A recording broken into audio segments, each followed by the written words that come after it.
सत श्री अकाल जी। न्यूज़ 18 पंजाब देख रहे दर्शकों का स्वागत है। गौरव शुक्ला मैं हाँ तुहाडे नाल। भाई रणजीत सिंह ढड्डरियां वाले पिछले कुछ समय दे विच या कहिए कि पिछले कुछ सालों दे विच अपने बयानों नूं लैके खूब चर्चा दे विच रहे ने, या तुसीं ये भी कह सकते हो कि विवादां दे विच रहे ने। उन्हां दे वल्लों दित्ते गए बयान तो बाद कुछ लोगों ने इतराज जताया, कुछ धर्म प्रचारक अकाल तख्त साहब पहुंच गए, कमेटी बना दी गई। एक कमेटी दे सामने नहीं ढड्डरियां वाले पेश होए ते उस तो बाद हुण जथेदार साहब दे वल्लों भी बयान दिता गया। बहुत तलख बयान उसनूं मन्निया जा रहा है। ਅਸੀਂ इस संबंधी गलबात करने लिए अज खुद पहुंचे हुए हैं भाई रणजीत सिंह ढड्डरियां वाले उन्हां दे कोल ते उन्हां तो जानने की कोशिश करांगे कि इस पूरे मुद्दे नूं किवें समझ रहे ने ते अगे उन्हां दा फ्यूचर प्लान की है। भाई साहब जी बहुत बहुत स्वागत है तुहाडा। सब तो पहला न्यूज़ 18 दे सारे श्रोतियां नूं वाहिगुरू जी का खालसा वाहिगुरू जी की फतेह। मैं तुहाडा रिएक्शन लवां कि जो अकाल तख्त साहब दे जथेदार ने हुण रीसेंटली बयान दिता है, हाँ जी, पर उस तो पहला मेरा एक सवाल है जो हर किसी दे ज़हन च होएगा। ਤੁਹਾਨੂੰ लगता है कि अकाल तख्त के जथेदार साहब हुक्म दे सकते हैं हर सिख नूं, उन्हां दे विच तुसीं भी शामिल हैगे हो, कि वो सारिਆਂ ਨੂੰ हुक्म दे सकते हैं ਜਾਂ नहीं? बिल्कुल दे सकते हैं, पर जे जथेदार जोग होवे, जो हक रखते होण जी, हक हैगा आ, पर उन्हां ने निरपक्ष ना होण करके पक्षपाती रवैया अपनाया होया पिछले कई सालों तो, इस करके वो जोग नहीं ने। मैं थोड़ी देर कुछ साल पहला भी तुहाडे कोल आया सीगा, उस समय जथेदार की कुर्सी उत्ते कोई होर बैठा सी। अज जथेदार साहब बदल चुके हैं, बेशक वो कार्यकारी जथेदार ने। तुहानूं हुण भी लगदा, क्योंकि ज्ञानी हरप्रीत सिंह होरां बारे कहा जाता कि बहुत पढ़े लिखे सूझवान ने, तुहाडी स्टेटमेंट नहीं बदली करीब 3 साल दे विच। मैं शायद 2017 च तुहाडे कोल आया सी, 2020 चल रहा, उस समय भी तुसीं कहा सी योग नहीं, ते अज भी तुसीं कह रहे हो कि योग नहीं। ਉਹਦਾ ਕਾਰਨ ਹੈ ਸਿੱਧਾ ਇਹ ਹੈ ਜੀ ਕਿ ਜਥੇਦਾਰ ਸਾਹਿਬ ਆਏ ਸੀ जी, ਗਿਆਨੀ ਹਰਪ੍ਰੀਤ ਸਿੰਘ ਹੋਣੀ, ਤਾਂ ਆਉਣਸਾਰ ਸਭ ਤੋਂ ਪਹਿਲਾਂ ਇਹਨਾਂ ਨੂੰ ਪੁੱਛੋ ਕਿ ਤੁਹਾਡੀ ਫੇਰੀ ਕਿੱਥੇ ਸੀ। ਮੰਨ ਲਓ ਤੁਸੀਂ ਪਹਿਲੀ ਵਾਰ ਜਦੋਂ ਗੱਡੀ 'ਚ ਬੈਠ ਕੇ ਗਏ ਹੋ ਕਿਤੇ, ਤੇ ਕਿੱਥੇ ਗਏ ਹੋ? ਬਾਬਾ ਹਰਨਾਮ ਸਿੰਘ ਹੋਣਾ ਕੋਲ। ਉੱਥੇ ਜਾਂਦੇ, ਉਹਨਾਂ ਨੂੰ ਮਿਲਦੇ, ਫਿਰ ਮੇਰੇ ਕੋਲ ਵੀ ਆ ਜਾਂਦੇ ਵੀ ਰਣਜੀਤ ਸਿੰਘ ਨੂੰ ਵੀ ਮਿਲ ਕੇ ਆਈਏ, ਇਹਨਾਂ ਦਾ ਵਿਵਾਦ ਚੱਲਦਾ, ਮੈਂ ਨਵਾਂ ਆਇਆ, ਵੀ ਕੋਈ ਪ੍ਰੋਬਲਮ ਆਪਾਂ ਆਪਸ ਬੈਠ ਕੇ ਗੱਲ ਕਰਨੀ ਸ਼ੁਰੂ ਕਰਾਂਗੇ। ਇੱਥੋਂ ਸ਼ੁਰੂਆਤ ਹੁੰਦੀ ਹੈ। ਉਹਨਾਂ ਨੂੰ ਪਤਾ ਹੈ ਵੀ ਬਾਬਾ ਹਰਨਾਮ ਸਿੰਘ ਜੀ ਹੋਣਾ ਦੀ ਇੱਕ ਵੋਟ ਹੈ ਜਿਹਦਾ 50% ਅਸਰ ਹੈ ਕਿ ਜਥੇਦਾਰ ਕੌਣ ਬਣੇਗਾ, ਕੌਣ ਨਹੀਂ ਬਣੇਗਾ। ਟਕਸਾਲ ਦੇ ਮੁਖੀ ਦੀ ਬੜੀ ਵੱਡੀ ਵੋਟ ਹੈ, ਐਸਜੀਪੀਸੀ ਪ੍ਰਧਾਨ ਕੌਣ ਬਣੇਗਾ ਸਲਾਹ ਲਈ ਜਾਂਦੀ ਹੈ, ਤੇ ਇੱਥੋਂ ਤੱਕ ਜਥੇਦਾਰ ਕੌਣ ਬਣੇਗਾ ਉਹਨਾਂ ਨੂੰ ਪੁੱਛਿਆ ਜਾਂਦਾ। ਇਸ ਕਰਕੇ ਉਹਨਾਂ ਦਾ ਸ਼ੁਕਰਾਨਾ ਕਰਨਾ ਬੜਾ ਲਾਜ਼ਮੀ ਬਣ ਜਾਂਦਾ ਤੇ ਸਾਡੇ ਵਰਗਿਆਂ ਦੀ ਕੋਈ ਔਕਾਤ ਨਹੀਂ ਕਿ ਜਥੇਦਾਰ ਸਾਡੇ ਨਾਲ ਗੱਲਬਾਤ ਕਰਨ, ਉਹਨਾਂ ਨੇ ਉਵੇਂ ਚੱਲਣਾ ਹੈ ਜਿਵੇਂ ਉਹ ਕਹਿੰਦੇ ਆ। मैं अगले सवाल ते जावां जो रिएक्शन लेना है, पर मैं एक होर चीज इस विच तुहाडे तो पुछना चाहां। तुहानूं की लगदा कि टकसाल दे हरनाम सिंह होरां दा तुसीं नाम लै रहे हो, ਉਹਨਾਂ ਦਾ ਪ੍ਰਭਾਵ ਹੈ ਜਾਂ ਟਕਸਾਲ ਦਾ ਪ੍ਰਭਾਵ ਹੁੰਦਾ? ਦੋਨੋਂ ਚੀਜ਼ਾਂ ਵਿੱਚ ਫਰਕ ਹੈ, ਤੁਸੀਂ ਸਮਝੋਗੇ ਕਿ ਉਹ ਸੌਦੇ ਉੱਤੇ ਕੋਈ ਵੀ ਬੈਠਾ ਹੋਵੇ ਕਿ ਹਰ ਕਿਸੇ ਦੀ ਇਨਵੋਲਵਮੈਂਟ ਇੰਨੀ ਹੀ ਹੁੰਦੀ ਹੈ? ਨਹੀਂ, ਟਕਸਾਲ ਵੱਡੀ ਜਥੇਬੰਦੀ ਹੈ ਜੀ। ਟਕਸਾਲ ਜਿਹੜੀ ਹੈ ਪੁਰਾਣੀ ਜਥੇਬੰਦੀ ਹੈ। ਟਕਸਾਲ ਦਾ ਸਬੰਧ ਜਿਹੜਾ ਹੈਗਾ ਆ ਲੀਡਰਸ਼ਿਪ ਦੇ ਨਾਲ, ਜਿਹੜੀ ਲੀਡਰਸ਼ਿਪ ਅੱਜ ਅਕਾਲ ਤਖਤ ਸਾਹਿਬ ਦੇ ਪਿੱਛੇ ਕਾਬਜ ਹੈ, ਉਹਨਾਂ ਦਾ ਹੁਕਮ ਚੱਲਦਾ ਹੈ। ਹੋਰ ਨਹੀਂ ਗੱਲ, ਸਿੱਧੀ ਡਾਇਰੈਕਟ ਗੱਲ ਹੈ। ਰਣਜੀਤ ਸਿੰਘ ਦੀ ਇੱਕ ਲੀਡਰਸ਼ਿਪ ਨਾਲ ਮੈਂ ਗੱਲ ਕਰ ਲਵਾਂ, ਮਾੜਾ ਜਿਹਾ ਉਹਨਾਂ ਨਾਲ ਬਹਿਣਾ ਉੱਠਣਾ ਲੱਗ ਜਾਵਾਂ, ਉਹਨਾਂ ਦੇ ਨਾਲ ਮੈਂ ਅਟੈਚ ਹੋ ਜਾਵਾਂ, ਤੇ ਅੱਜ ਕੋਈ ਪ੍ਰੋਬਲਮ ਨਹੀਂ ਆਏਗੀ, ਮੇਰਾ ਮਸਲਾ ਵੀ ਹੱਲ ਹੋ ਜਾਏਗਾ। ਜਿਸ ਦਿਨ ਵੀ ਅਕਾਲ ਤਖਤ ਉੱਤੇ ਕੋਈ ਵੀ ਮਸਲਾ ਹੁੰਦਾ, ਅੱਜ ਤੱਕ ਜਿੰਨਿਆਂ ਦਾ ਹੋਇਆ ਉਹਨਾਂ ਨੂੰ ਯਾਦ ਆ ਜਾਣਾ ਕਿ ਲੀਡਰ ਬਹੁਤ ਆਲੇ ਦੁਆਲੇ ਘੁੰਮਣ ਲੱਗ ਜਾਂਦੇ ਹੁੰਦੇ ਆ ਕਿ ਸਾਡੇ ਨਾਲ ਗੱਲਬਾਤ ਕਰ ਲਓ, ਇਹ ਮਸਲਾ ਤਾਂ ਸੋਲਵ ਕਰ ਦਿਆਂਗੇ। ਅਕਾਲ ਤਖਤ ਵਾਲਾ ਮਸਲਾ ਅਕਾਲ ਤਖਤ ਤੇ ਜਾਣ ਦੀ ਲੋੜ ਨਹੀਂ ਪੈਂਦੀ, ਆਲੇ ਦੁਆਲੇ ਲੀਡਰਾਂ ਨੂੰ ਮਿਲ ਲਓ ਤਾਂ ਮਸਲਾ ਹੱਲ ਹੋ ਜਾਂਦਾ। तो मैं स्टेटमेंट पे आ जाऊं जो जथेदार साहब ने कहा। जथेदार साहब कह रहे हैं कि दीवान सजान ना दवो, उस तो बाद वो कह रहे हैं कि सोशल मीडिया के उत्ते तुसीं बहुत एक्टिव हो, सोशल मीडिया के उत्ते वो कह रहे हैं कि इन्हां दी वीडियो भी शेयर ना करो। ਤੁਸੀਂ ਕਿਵੇਂ ਦੇਖਦੇ ਹੋ ਇਸ ਪੂਰੇ ਬਿਆਨ ਨੂੰ? ਐਕਟਿਵ ਹੋਣ ਵਾਸਤੇ ਹਰ ਬੰਦਾ ਚਾਹੁੰਦਾ ਹੈ ਕਿ ਮੈਂ ਦੁਨੀਆ ਵਿੱਚ ਜਾਵਾਂ ਜਾਂ ਮੇਰੀ ਗੱਲ ਫੈਲੇ, ਹਰ ਕੋਈ ਬੰਦਾ ਹੀ ਕਰਦਾ ਹੈ। ਪਰ ਜੇ ਉਹ ਗੱਲ ਵਿੱਚ ਕੋਈ ਦਮ ਹੋਊਗਾ, ਗੱਲ 'ਚ ਕੋਈ ਸੱਚਾਈ ਹੋਊਗੀ, ਤਾਂ ਸ਼ੇਅਰ ਕਰਨ ਵਾਲਿਆਂ ਨੇ ਸ਼ੇਅਰ ਕਰਨੀ ਹੈ। ਪਰ ਜਥੇਦਾਰ ਹੋਣਾ ਦੀ ਇਹ ਜਿਹੜੀ ਸਟੇਟਮੈਂਟ ਹੈ, ਇਹ ਬਿਲਕੁਲ ਨਿਰਪੱਖ ਨਹੀਂ ਹੈ। ਸਪਸ਼ਟ ਗੱਲ ਇਹ ਹੈ ਕਿ ਕਿਸੇ ਸਮੇਂ ਦੇ ਵਿੱਚ ਕਿਹਾ ਜਾਂਦਾ ਸੀ ਕਿ ਜਿਹੜਾ ਸ਼ੂਦਰ ਹੈ ਉਹ ਰੱਬ ਦਾ ਨਾਮ ਨਹੀਂ ਲੈ ਸਕਦਾ, ਜੇ ਕੋਈ ਨਾਮ ਲਊਗਾ ਦੱਸਿਆ ਜਾਂਦਾ, ਪਤਾ ਨਹੀਂ ਇਹ ਸਚਾਈ ਹੈ ਕਿ ਨਹੀਂ, ਕਿਉਂਕਿ ਕਈ ਵਾਰੀ ਦੱਸਿਆ ਜਾਂਦਾ ਪੁਜਾਰੀ ਸ਼੍ਰੇਣੀ ਵੱਲੋਂ, ਉਹਦੀ ਜ਼ੁਬਾਨ ਕੱਟ ਦਿੱਤੀ ਜਾਵੇ, ਸਿੱਕਾ ਢਾਲ ਕੇ ਕੰਨਾਂ 'ਚ ਪਾਇਆ ਜਾਏਗਾ ਜੇ ਕੋਈ ਰੱਬ ਦੀ ਗੱਲ ਸੁਣੇਗਾ, ਜੇ ਸ਼ੂਦਰ ਸੁਣਦਾ ਸਿਰ ਕਲਮ ਕਰ ਦਿੱਤਾ ਜਾਏਗਾ। ਉਹ ਸੀ ਡਿਕਟੇਟਰਸ਼ਿਪ, ਅੱਜ ਡੈਮੋਕ੍ਰੇਸੀ ਹੈ। ਡੈਮੋਕ੍ਰੇਸੀ ਦੇ ਵਿੱਚ ਇਹ ਕੰਮ ਤਾਂ ਹੋ ਨਹੀਂ ਸਕਦਾ ਕਿ ਸਿੱਕਾ ਢਾਲ ਕੇ ਪਾਓ ਜਾਂ ਕਿਸੇ ਦੀ ਤੁਸੀਂ ਜ਼ੁਬਾਨ ਕੱਟੋ। ਬਿਲਕੁਲ, ਇਹ ਤਰੀਕਾ ਆ ਇੱਕ, ਤੁਸੀਂ ਕਿਸੇ ਬੰਦੇ ਨੂੰ ਅੱਜ ਡੈਮੋਕ੍ਰੇਸੀ 'ਚ ਮਾਰ ਤਾਂ ਸਕਦੇ ਨਹੀਂ, ਪਰ ਸਮਾਜਿਕ ਬਾਈਕਾਟ ਕਰ ਦਿਓ ਕਤਲ ਤੋਂ ਵੀ ਖਤਰਨਾਕ ਹੈ। ਨਾ ਬੰਦਾ ਜਿਉਂਦਿਆਂ 'ਚ ਨਾ ਬੰਦਾ ਮਰਦਿਆਂ 'ਚ। ਇਹ ਇੱਕ ਨਵਾਂ ਡੈਮੋਕ੍ਰੇਸੀ ਵਿੱਚ ਕਤਲ ਕਰਨ ਦਾ ਤਰੀਕਾ ਸਾਡੇ ਆਗੂਆਂ ਨੇ ਅਪਣਾ ਲਿਆ ਵੀ ਹੁਣ ਅਸੀਂ ਸਿੱਧਾ ਮਾਰ ਨਹੀਂ ਸਕਣਾ। ਡਿਕਟੇਟਰਸ਼ਿਪ ਵਾਲਾ ਤਰੀਕਾ 5 ਸਾਲ ਪਹਿਲਾਂ ਟਕਸਾਲ ਨੇ ਵਰਤ ਕੇ ਵੇਖ ਲਿਆ, ਬੰਦਾ ਵੀ ਮਾਰ ਦਿੱਤਾ ਗਿਆ, ਭੇਜਿਆ। 4 ਸਾਲ ਲਗਾਤਾਰ ਜ਼ੋਰ ਲਾਇਆ, ਪ੍ਰੈਸ਼ਰਾਈਜ਼ ਕੀਤਾ ਵੀ ਇਹ ਬੰਦਾ ਦਬ ਜਾਵੇ। ਹੁਣ ਜਿਹੜਾ ਹੈਗਾ ਵੀ ਸਮਾਜਿਕ ਕਤਲ ਕਰ ਦਿਓ, ਇਹ ਸੌਖਾ ਤਰੀਕਾ ਜੋ ਪਹਿਲਾਂ ਕਰਦੇ ਆਏ ਆ, ਇਸ ਵਾਰ ਵੀ ਉਹਨਾਂ ਨੇ ਉਦਾਂ ਹੀ ਕੀਤਾ। ਤੁਹਾਨੂੰ ਲੱਗਦਾ ਨਹੀਂ ਕਿ ਕੋਈ ਫਰਕ ਪਏਗਾ ਇਸ ਦੇ ਨਾਲ, ਜੋ ਬਾਈਕਾਟ ਵਾਲੀ ਉਹਨਾਂ ਨੇ ਗੱਲ ਕਹੀ ਹੈ? ਕਿਉਂਕਿ ਤੁਸੀਂ ਸ਼ੁਰੂਆਤ ਦੇ ਵਿੱਚ ਕਿਹਾ ਕਿ ਜਥੇਦਾਰ ਹੁਕਮ ਦੇ ਸਕਦੇ ਹਰ ਸਿੱਖ ਨੂੰ। ਹੁਣ ਦੇਖੋ, ਜੇ ਤੁਸੀਂ ਕਹਿ ਰਹੇ ਹੋ ਕਿ ਉਹ ਯੋਗ ਨਹੀਂ ਹੈ, ਜਿਹੜੇ ਸਿੱਖ ਸੰਗਤ ਉਹਨਾਂ ਨੂੰ ਯੋਗ ਲੱਗ ਰਿਹਾ, ਹੋ ਸਕਦਾ ਕਿ ਉਹਨਾਂ ਨੂੰ ਲੱਗ ਰਿਹਾ ਹੁਣ ਕਿ ਹਾਂ ਜਥੇਦਾਰ ਨੇ ਹੁਕਮ ਦਿੱਤਾ, ਸਾਨੂੰ ਹੋਰ ਕੋਈ ਕਿੰਤੂ ਪਰੰਤੂ ਨਹੀਂ। ਤੁਹਾਨੂੰ ਨਹੀਂ ਲੱਗਦਾ ਕਿ ਇਹ ਦਿੱਕਤ ਹੋ ਸਕਦੀ ਹੈ? ਬਾਈਕਾਟ ਵਾਲੀ ਤਾਂ ਬਹੁਤ ਵੱਡੀ ਗੱਲ ਹੈ। ਬਿਲਕੁਲ ਹੋਏਗੀ ਦਿੱਕਤ। ਮੈਂ ਕਿਸ ਵੇਲੇ ਇਹ ਗੱਲ ਕਹੀ ਹੈ ਵੀ ਲੋਕ ਮੇਰੇ ਨਾਲ ਖੜਨਗੇ? ਮੈਂ ਤਾਂ ਹਮੇਸ਼ਾ ਇਹ ਮੰਨਦਾ ਕਿ ਇਹਦੀ ਬਹੁਤ ਵੱਡੀ ਦਿੱਕਤ ਹੈਗੀ ਹੈ, ਜਿਹਦਾ ਸਾਹਮਣਾ ਮੈਂ ਪਿਛਲੇ 4 ਸਾਲਾਂ ਤੋਂ ਕਰ ਰਿਹਾ, ਸਾਲ ਤੋਂ ਬਹੁਤ ਜ਼ਿਆਦਾ ਕਰ ਰਿਹਾ। 6 ਮਹੀਨੇ ਪਹਿਲਾਂ ਹੀ ਮੈਂ ਪ੍ਰੋਗਰਾਮ ਸਾਰੇ ਆਪਣੇ ਆਪ ਸਟੇਜਾਂ ਛੱਡ ਦਿੱਤੀਆਂ, ਮੈਂ ਬੰਦ ਕਰ ਦਿੱਤੇ ਸੀ, ਖੱਲਰ ਪਾਉਣ ਆਉਂਦੇ ਸੀ। ਤੇ ਹੁਣ ਮੈਨੂੰ ਪਤਾ ਹੈ ਵੀ ਇਸ ਤੋਂ ਅਗਲੇ ਜਿਹੜੇ ਸਟੈਪ ਨੇ ਉਹਦੇ ਵਿੱਚ ਮੈਨੂੰ ਹੋਰ ਵੀ ਜ਼ਿਆਦਾ ਦਿੱਕਤ ਹੋਏਗੀ, ਇਸ ਤੋਂ ਵੀ ਜ਼ਿਆਦਾ ਮੁਸ਼ਕਲਾਂ ਦਾ ਮੈਨੂੰ ਸਾਹਮਣਾ ਕਰਨਾ ਪਏਗਾ, ਪਰ ਉਹਦੇ ਲਈ ਮੈਂ ਰੈਡੀ ਹਾਂ। ਉਸ ਬਿਆਨ ਦਾ ਇੱਕ ਹੋਰ ਵੀ ਹਿੱਸਾ ਸੀ, ਉਹ ਕਹਿ ਰਹੇ ਨੇ ਕਿ ਜੇ ਕੋਈ ਪ੍ਰਬੰਧ ਕਰਵਾਉਂਦਾ ਹੈ ਤਾਂ ਕੋਈ ਅਣਸੁਖਾਵੀ ਘਟਨਾ ਹੁੰਦੀ ਹੈ ਤਾਂ ਖੁਦ ਜ਼ਿੰਮੇਵਾਰ ਹੋਏਗਾ। ਕਿਵੇਂ ਦੇਖਦੇ ਹੋ ਇਸ? ਇਹ ਜਥੇਦਾਰ ਜੀ ਦੀ ਸਿੱਧੀ ਸਿੱਧੀ ਧਮਕੀ ਹੈ। ਇਹੋ ਜਿਹੀ ਅਣਸੁਖਾਵੀ ਘਟਨਾਵਾਂ ਜਿਹੜੀ ਜਿਨ੍ਹਾਂ ਕਰਕੇ ਵਾਪਰਦੀਆਂ ਨੇ ਉਹਨਾਂ ਨੂੰ ਸ਼ੈ ਹੈ, ਕਿਉਂਕਿ ਉਹ ਰੋਜ਼-ਰੋਜ਼ ਇਹ ਕੁਝ ਕਰਨ ਦੀ ਟਰਾਈ ਕਰ ਰਹੇ ਹੈ। ਸਿੰਘ ਸਾਹਿਬ ਦਾ ਇਹ ਕਹਿਣਾ ਵੀ ਕੋਈ ਵੀ ਅਣਸੁਖਾਵੀ ਘਟਨਾ ਵਾਪਰੇਗੀ ਉਹਦਾ ਜ਼ਿੰਮੇਵਾਰ ਪ੍ਰਬੰਧਕ ਹੋਣਗੇ, ਇਹ ਇੱਕ ਇਦਾਂ ਸਾਡੇ ਪੰਜਾਬੀ 'ਚ ਕਿਹਾ ਜਾਂਦਾ ਹੈ, ਤੂੰ ਆਪਣਾ ਆਪ ਜ਼ਿੰਮੇਵਾਰ ਹੋਏਗਾ ਜੇ ਆ ਕੰਮ ਹੋ ਗਿਆ। ਇਹ ਸਟੇਟਮੈਂਟ ਉਹਨਾਂ ਦੀ ਜਿਹੜੀ ਹੈ ਉਹਨਾਂ ਨੂੰ ਹਵਾ ਦੇਣੀ ਹੈ। ਤੇ ਜਿਹੜੀ ਗੱਲ ਆਪਾਂ ਕਰੀਏ ਨਾ ਜੀ ਸਿੰਘ ਸਾਹਿਬ ਦੀ, ਜਥੇਦਾਰ ਸਾਹਿਬ ਦੀ, ਮੇਰੇ ਵਰਗੇ ਬੰਦਿਆਂ ਦੇ ਝੁਕਣ ਦੀ, ਮੈਂ ਹਰ ਇੰਟਰਵਿਊ ਵਿੱਚ ਇਹ ਗੱਲ ਕਹੀ ਹੈ ਜੀ, ਮੈਨੂੰ ਕੋਈ ਪ੍ਰੋਬਲਮ ਨਹੀਂ, ਮੈਂ ਅਥਾਰਟੀ ਮੰਨਣ ਨੂੰ ਤਿਆਰ ਹਾਂ। ਪਰ ਜੇ ਸਿੰਘ ਸਾਹਿਬ ਜਥੇਦਾਰਾਂ ਵਾਲੀ ਗੱਲ ਕਰੇ, ਕਿਵੇਂ 2 ਦਬਕੇ ਚਾਹੀਦੇ ਨੇ ਜਥੇਦਾਰ ਤੋਂ, ਜਿੰਨਾ ਸਾਰੀ ਕੌਮ ਵੇਖ ਲਵੇਗੀ, ਸਾਰੇ ਲੋਕ ਵੇਖ ਲੈਣਗੇ ਵੀ ਯਾਰ ਢੱਡਰੀਆਂ ਵਾਲਾ ਐਡਾ ਵੱਡਾ ਦਬਕਾ ਝੱਲ ਸਕਦਾ, ਐਡੀ ਵੱਡੀ ਬੇਇੱਜ਼ਤ ਕਰਨ ਵਾਲੀ, ਬੇਇੱਜ਼ਤੀ ਵਾਲਾ ਸ਼ਬਦ ਵੀ ਝੱਲ ਜਾਂਦਾ। ਮੀਡੀਆ ਦੇ ਵਿੱਚ ਸਿੰਘ ਸਾਹਿਬ ਕਹਿ ਦੇਣ, ਧਿਆਨ ਨਾਲ ਸੁਣਿਓ, ਪਹਿਲਾ ਦਬਕਾ ਮਾਰ ਦੇਣ ਹਰਨਾਮ ਸਿੰਘ ਧੁੰਮੇ ਨੂੰ, ਕਹਿਣ ਇੱਕ ਗੱਲ, ਉਹ ਹਰਨਾਮ ਸਿੰਘ ਤੁਸੀਂ ਹੈਗੇ ਆ ਟਕਸਾਲ ਪੰਥ ਨਹੀਂ, ਨਾ ਰਣਜੀਤ ਸਿੰਘ ਪੰਥ ਹੈ।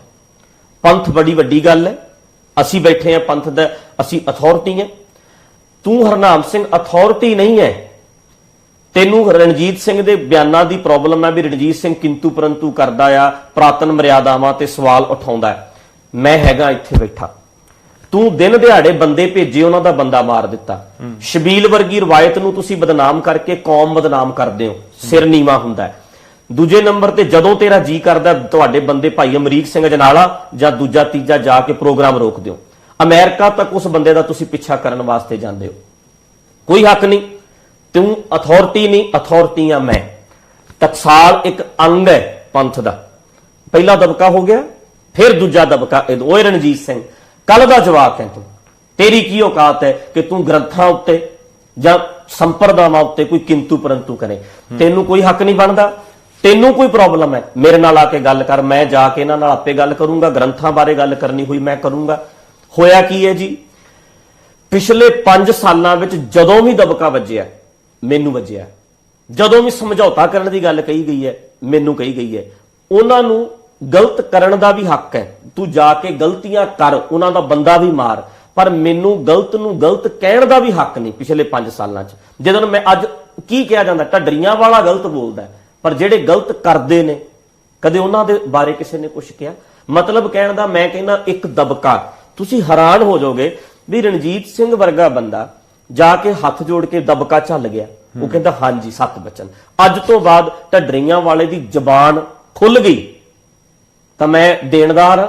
ਮੈਂ ਕਦੇ ਵੀ ਕਿਸੇ ਗੱਲ ਦੇ ਉੱਤੇ ਮੈਂ ਨਹੀਂ ਬੋਲੂੰਗਾ, ਪਰ ਉਹਨਾਂ ਨੇ ਦਬਕਾ ਨਹੀਂ ਚੱਲਣਾ। ਸਿੰਘ ਸਾਹਿਬ ਮੀਡੀਆ ਸਾਹਮਣੇ ਬੋਲ ਕੇ ਅੰਦਰ ਤੱਕ ਨਹੀਂ ਜਾਣਗੇ, ਇਹਨਾਂ ਦੀ ਹੱਥ 'ਚ ਫੜੀ ਕਿਰਪਾਨ ਖੋਹ ਲੈਣੀ ਹੈ, ਕਹਿਣਗੇ ਨਵਾਂ ਜਥੇਦਾਰ ਆਏਗਾ। ਹੁਣ ਤੂੰ ਕੌਣ ਹੁੰਦਾ ਸਾਡੇ ਵਰਗੇ ਬੰਦਿਆਂ ਨੂੰ ਦਬਕਾ ਮਾਰ? ਅਸੀਂ ਪੰਥ ਦੇ ਮਾਲਕ ਹਾਂ, ਇਹ ਗੁੰਡਾਗਰਦੀ ਕਰਦੇ ਆ। 2 ਦਬਕੇ ਜਥੇਦਾਰ ਮਾਰ ਕੇ ਵੇਖ ਲੈਣ, ਰਣਜੀਤ ਸਿੰਘ ਚੱਲਦਾ ਕਿ ਟਕਸਾਲ ਚੱਲਦੀ ਹੈ, ਤੁਸੀਂ ਕਹਿੰਦੇ ਹੋ 2 ਚੋਂ 1 ਦਬਕਾ ਤਾਂ ਮਾਰ ਰਹੇ हैं, ਇੱਕ ਦਬਕਾ ਤਾਂ ਲਗਾਤਾਰ ਮਾਰ ਰਹੇ ਨਹੀਂ ਪਰ ਉਹ ਕਮੇਟੀ ਵੀ ਬਣਾ ਰਹੇ हैं, ਉਹ ਕਮੇਟੀ ਬਣਾ ਕੇ ਵੀ ਤੁਹਾਡੇ ਤੱਕ ਪਹੁੰਚ ਕਰਦੇ ਨੇ। ਉਹ ਦੇਖੋ ਜੀ, ਟਕਸਾਲ ਬਾਰੇ ਕੋਈ ਬੰਦਾ ਸਟੇਟਮੈਂਟ ਦਿੰਦਾ ਆ, ਉਹ ਪ੍ਰੋਫੈਸਰ, ਉਹਨਾਂ ਵਿੱਚ 3 ਤੋਂ ਵੱਧ ਉਹ ਨੇ ਜਿਹੜੇ ਜਾ ਕੇ ਏਦਾਂ ਮਾਫੀਆਂ ਮੰਗਾਉਂਦੇ ਆ। ਬਾਬਾ ਹਰਨਾਮ ਸਿੰਘ ਜੀ ਦੇ ਚਮਚੇ, ਮੇਰੀ ਭਾਸ਼ਾ ਤਾਂ ਸਿੱਧੀ ਹੈ, ਜਦੋਂ ਚਮਚਾਗਿਰੀ ਕਰਦੇ ਆ ਤਾਂ ਚਮਚੇ ਨੂੰ ਚਮਚਾ ਕਹਿਣਾ ਕੋਈ ਮਾੜਾ ਨਹੀਂ। ਜਿਹੜੇ ਪ੍ਰੋਫੈਸਰਾਂ ਦੀ ਗੱਲ ਕਰਦੇ ਆ, ਟਕਸਾਲ ਦੇ ਰੱਜ ਕੇ ਚਮਚੇ ਐ, ਪੜ੍ਹੇ ਲਿਖੇ ਜ਼ਰੂਰ ਹੈ। ਖਾਲਸਾ ਕਾਲਜ ਵਿੱਚ ਕੋਈ ਬੰਦਾ ਗਲਤ ਬੋਲੇ, ਟਕਸਾਲ ਨੂੰ ਲਿਖਤੀ ਮਾਫੀ ਜਾ ਕੇ ਹਰਨਾਮ ਸਿੰਘ ਨੂੰ ਵੀ ਕੋਈ ਬੋਲਣ ਨਹੀਂ ਇਹ ਦਿੰਦੇ। ਇਹ ਕਮੇਟੀ ਦੇ ਵਿੱਚ ਪਾਏ ਹੋਏ ਆ। ਉਹੋ ਜਿਹੇ ਬੰਦਿਆਂ ਸਾਹਮਣੇ ਪੇਸ਼ ਹੋ ਕੇ ਮੈਂ ਕੀ ਇਨਸਾਫ ਦੀ ਆਸ ਨਹੀਂ, ਤੁਹਾਨੂੰ ਲੱਗਦਾ ਬੜਾ ਡਿਜੀਟਲ ਯੁੱਗ ਆ ਗਿਆ ਹੁਣ ਹਾਂਜੀ। ਕਿ ਤੁਸੀਂ ਕਮੇਟੀ ਦੇ ਨਾਲ ਗੱਲ ਕਰਦੇ, ਉਹਨਾਂ ਦੀ ਵੀਡੀਓ ਤੁਸੀਂ ਕਹਿ ਦਿੰਦੇ ਕਿ ਬਈ ਮੈਨੂੰ ਮੈਂ ਸਾਰੀ ਦੀ ਵੀਡੀਓ ਬਣਾਉਂਗਾ, ਮੈਂ ਲੋਕਾਂ ਸਾਹਮਣੇ ਲੈ ਕੇ ਆਉਂਗਾ, ਮੈਂ ਆਡੀਓ ਰਿਕਾਰਡਿੰਗ ਕਰੂੰਗਾ, ਕਿ ਅੰਦਰ ਕੁਝ ਵੀ ਹੁੰਦਾ, ਇੱਕ ਕਮੇਟੀ ਦੇ 5 ਬੰਦੇ ਬੈਠੇ ਆ, ਤੁਸੀਂ ਉਹਨਾਂ ਨਾਲ ਗੱਲਬਾਤ ਕਰਦੇ ਹੋ, ਸਾਰਾ ਸੰਗਤ ਦੇ ਸਾਹਮਣੇ ਰੱਖੋ। ਹੁਣ ਵੀ ਕੋਈ ਪ੍ਰੋਬਲਮ ਨਹੀਂ, ਇਨਵੈਸਟੀਗੇਸ਼ਨ ਹੋ ਗਈ ਹੈ, ਸਿੰਘ ਸਾਹਿਬ ਤੱਕ ਪਹੁੰਚ ਗਈ ਹੈ, ਸਿੰਘ ਸਾਹਿਬ ਕੋਲ ਵੀਡੀਓ ਨੇ ਮੇਰੀਆਂ, ਮੇਰੇ ਬਿਆਨ ਨੇ। ਇੱਕ ਵਾਰ ਜਿੱਥੇ ਮਰਜ਼ੀ ਕਹਿਣ, ਮੈਂ ਬੈਠ ਜਾਣਾ, ਮੈਨੂੰ ਸੁਣਾ ਦੇਣ ਲਗਾਤਾਰ ਕਲਿੱਪਿੰਗ ਮੇਰੀ ਜੋ ਵੀ ਹੈਗੀ ਹੈ, ਵੀ ਮੈਂ 10 ਮਿੰਟ ਦਾ ਕਿੱਥੇ, 20 ਮਿੰਟ ਦਾ ਕਿੱਥੇ, ਕਿਹੜੀ ਜਗ੍ਹਾ ਮੈਂ ਗਲਤ ਬੋਲਿਆ। ਮੈਂ ਤਾਂ ਕਿਹਾ ਮੈਂ ਲੰਮਾ ਪੈ ਕੇ ਜਹੇਦਾਰ ਸਾਹਿਬ ਨੂੰ ਨਮਸਕਾਰ ਕਰੂੰਗਾ ਵੀ ਸੱਚੀ ਮੈਂ ਗੁਰੂ ਸਾਹਿਬ ਬਾਰੇ ਗਲਤ ਬੋਲਦਾ ਸੀ। ਯਾਰ ਇਹ ਮੈਨੂੰ ਕਿਉਂ ਨਹੀਂ ਪਤਾ ਲੱਗਾ ਕਿ ਮੈਂ ਦਰਬਾਰ ਸਾਹਿਬ ਬਾਰੇ ਗਲਤ ਬੋਲਦਾ ਸੀ? ਮੈਂ ਗੁਰੂ ਸਾਹਿਬ, ਗੁਰੂ ਗ੍ਰੰਥ ਸਾਹਿਬ ਬਾਰੇ ਗਲਤ ਬੋਲ ਰਿਹਾ, ਜਾਂ ਮੈਂ ਕੋਈ ਦਰਬਾਰ ਸਾਹਿਬ ਬਾਰੇ ਜਾਂ ਅਕਾਲ ਤਖਤ ਬਾਰੇ ਮੈਂ ਗਲਤ ਬੋਲ ਰਿਹਾ, ਮੈਨੂੰ ਪਤਾ ਹੀ ਨਹੀਂ ਲੱਗਿਆ। ਕਿ ਤੁਹਾਨੂੰ ਸੁਣ ਗਿਆ, ਮੈਨੂੰ ਸੁਣਿਆ ਹੀ ਨਹੀਂ। ਜਿਹੜੇ ਬੰਦੇ ਨੇ ਬੋਲਿਆ ਉਹਨੂੰ ਨਹੀਂ ਪਤਾ। ਅੱਜ ਜੇ ਰਣਜੀਤ ਸਿੰਘ ਗੁਰੂ ਸਾਹਿਬ ਬਾਰੇ ਗਲਤ ਬੋਲਿਆ ਹੁੰਦਾ ਨਾ ਜੀ, ਇੰਨਾ ਟਾਈਮ ਨਹੀਂ ਸੀ ਲੱਗਣਾ, 4 ਮਹੀਨੇ ਨਹੀਂ ਸੀ ਲੱਗਣੇ। ਇਹਨਾਂ ਕੋਲ ਤਾਂ ਇੱਕ ਹਥਿਆਰ ਸੀ, ਰਣਜੀਤ ਸਿੰਘ ਦੀ ਸਟੇਟਮੈਂਟ। ਇੰਨਾ ਟਾਈਮ 3 ਮੌਕੇ ਮੈਨੂੰ ਮਿਲਦੇ, ਕਮੇਟੀਆਂ ਵਾਲੇ ਬਾਰ-ਬਾਰ ਆਉਂਦੇ। ਕਿਉਂ ਆਏ? ਉਹਦਾ ਕਾਰਨ ਸੀ ਕਿ ਮੈਨੂੰ ਪਤਾ ਹੈ ਕਿ ਮੈਂ ਗਲਤ ਨਹੀਂ ਬੋਲਿਆ। ਮੈਂ ਏਡਾ ਵੱਡਾ ਚੈਲੰਜ ਜਹੇਦਾਰ ਨੂੰ, ਕਿਉਂ ਜਹੇਦਾਰ ਜੀ ਤੇ 1 ਮਿੰਟ 'ਚ ਮੰਨ ਲੈਣਾ ਸੀ। ਉਹਨਾਂ ਨੂੰ ਪਤਾ ਆ ਵੀ ਮੈਂ ਸਟੇਟਮੈਂਟ ਦਊਂਗਾ ਕੀ, ਲਿਜਾ ਕੇ ਸੁਣਾਉਂਗਾ ਕੀ। 1 ਮਿੰਟ ਦਾ ਕੱਟਿਆ ਕਲਿੱਪ ਮੈਂ ਸੁਣਾਉਂਗਾ, ਉਹਨੇ 10 ਮਿੰਟ ਦਾ ਸੁਣਾ ਦੇਣਾ। ਉਹਨੂੰ ਪਤਾ ਹੈ ਮੇਰੇ ਸਿਸਟਮ ਦਾ ਵੀ ਮੈਂ ਗਲਤ ਸਟੇਟਮੈਂਟ ਦੇ ਕੇ 50-50 ਹਜ਼ਾਰ ਬੰਦੇ ਦਾ ਇਕੱਠ ਕਰੂੰਗਾ। ਲੋਕੀ ਪਾਗਲ ਥੋੜਾ ਜਿਹੜੇ ਮੈਨੂੰ ਸੁਣ ਰਹੇ ਆ। ਮੈਂ ਕਹਿ ਰਿਹਾ ਸਿੰਘ ਸਾਹਿਬ ਦੀ ਸਟੇਟਮੈਂਟਸ ਚਾਹੀਦੀ ਸੀ ਉਹ ਦੁਨੀਆ ਦੇ ਲੋਕੀ ਕਹਿੰਦੇ ਜਿਹੜੇ ਜਥੇਦਾਰ ਨੇ ਇਹ ਪੱਖਪਾਤੀ ਨੇ। ਤੁਸੀਂ ਰਣਜੀਤ ਸਿੰਘ ਨੂੰ ਸੁਣੋ, ਇਹ ਕਿੱਡੀ ਬਕਵਾਸ ਕਰਦਾ, ਇਹਦੀਆਂ ਵੀਡੀਓ ਸੁਣੋ, ਇਹਨੂੰ ਲਗਾਤਾਰ ਸੁਣਿਆ ਕਰੋ। ਸਾਰੇ ਸਿੱਖ ਜਗਤ ਦੀਆਂ ਅੱਖਾਂ ਖੁੱਲ ਜਾਣੀਆਂ ਵੀ ਰਣਜੀਤ ਸਿੰਘ ਬਹੁਤ ਗਲਤ ਬੋਲਦਾ। ਜਹੇਦਾਰ ਜੀ ਨੂੰ ਚਾਹੀਦਾ, ਦੇਖੋ ਮੈਂ ਕਹਿੰਦਾ ਗ੍ਰੰਥਾਂ ਦੇ ਵਿੱਚ ਗਲਤ ਲਿਖਿਆ, ਸੂਰਜ ਪ੍ਰਕਾਸ਼ ਖਰੀਦੋ ਤੇ ਖਰੀਦ ਕੇ ਪੜੋ। ਇਹਨਾਂ ਗ੍ਰੰਥਾਂ ਦੇ ਵਿੱਚ ਗੁਰੂ ਸਾਹਿਬ ਬਾਰੇ ਬਹੁਤ ਕੁਫਰ ਤੋਲਿਆ ਗਿਆ ਹੈ, ਉਹਨਾਂ ਦੀ ਬਦਨਾਮੀ ਕੀਤੀ ਹੈ, ਜ਼ਹਿਰ ਲਪੇਟ ਕੇ ਦਿੱਤੀ ਹੈ ਖੰਡ ਵਿੱਚ। ਚੰਗੀਆਂ ਉਹਨਾਂ ਦੀ ਵਡਿਆਈ ਕਰਦੇ ਆ, ਵਡਿਆਈ ਕਰਦਿਆਂ ਵਿੱਚ ਐਸੀ ਜ਼ਹਿਰ ਦੇ ਦਿੰਦੇ ਆ, ਆਪਾਂ ਹੈਰਾਨ ਹੋ ਜਾਂਦੇ ਆ। ਮੈਂ ਕਹਿੰਦਾ ਖਰੀਦੋ, ਆਪ ਪੜੋ। ਮੈਂ ਇਹ ਸਟੇਟਮੈਂਟ ਦੇ ਰਿਹਾ।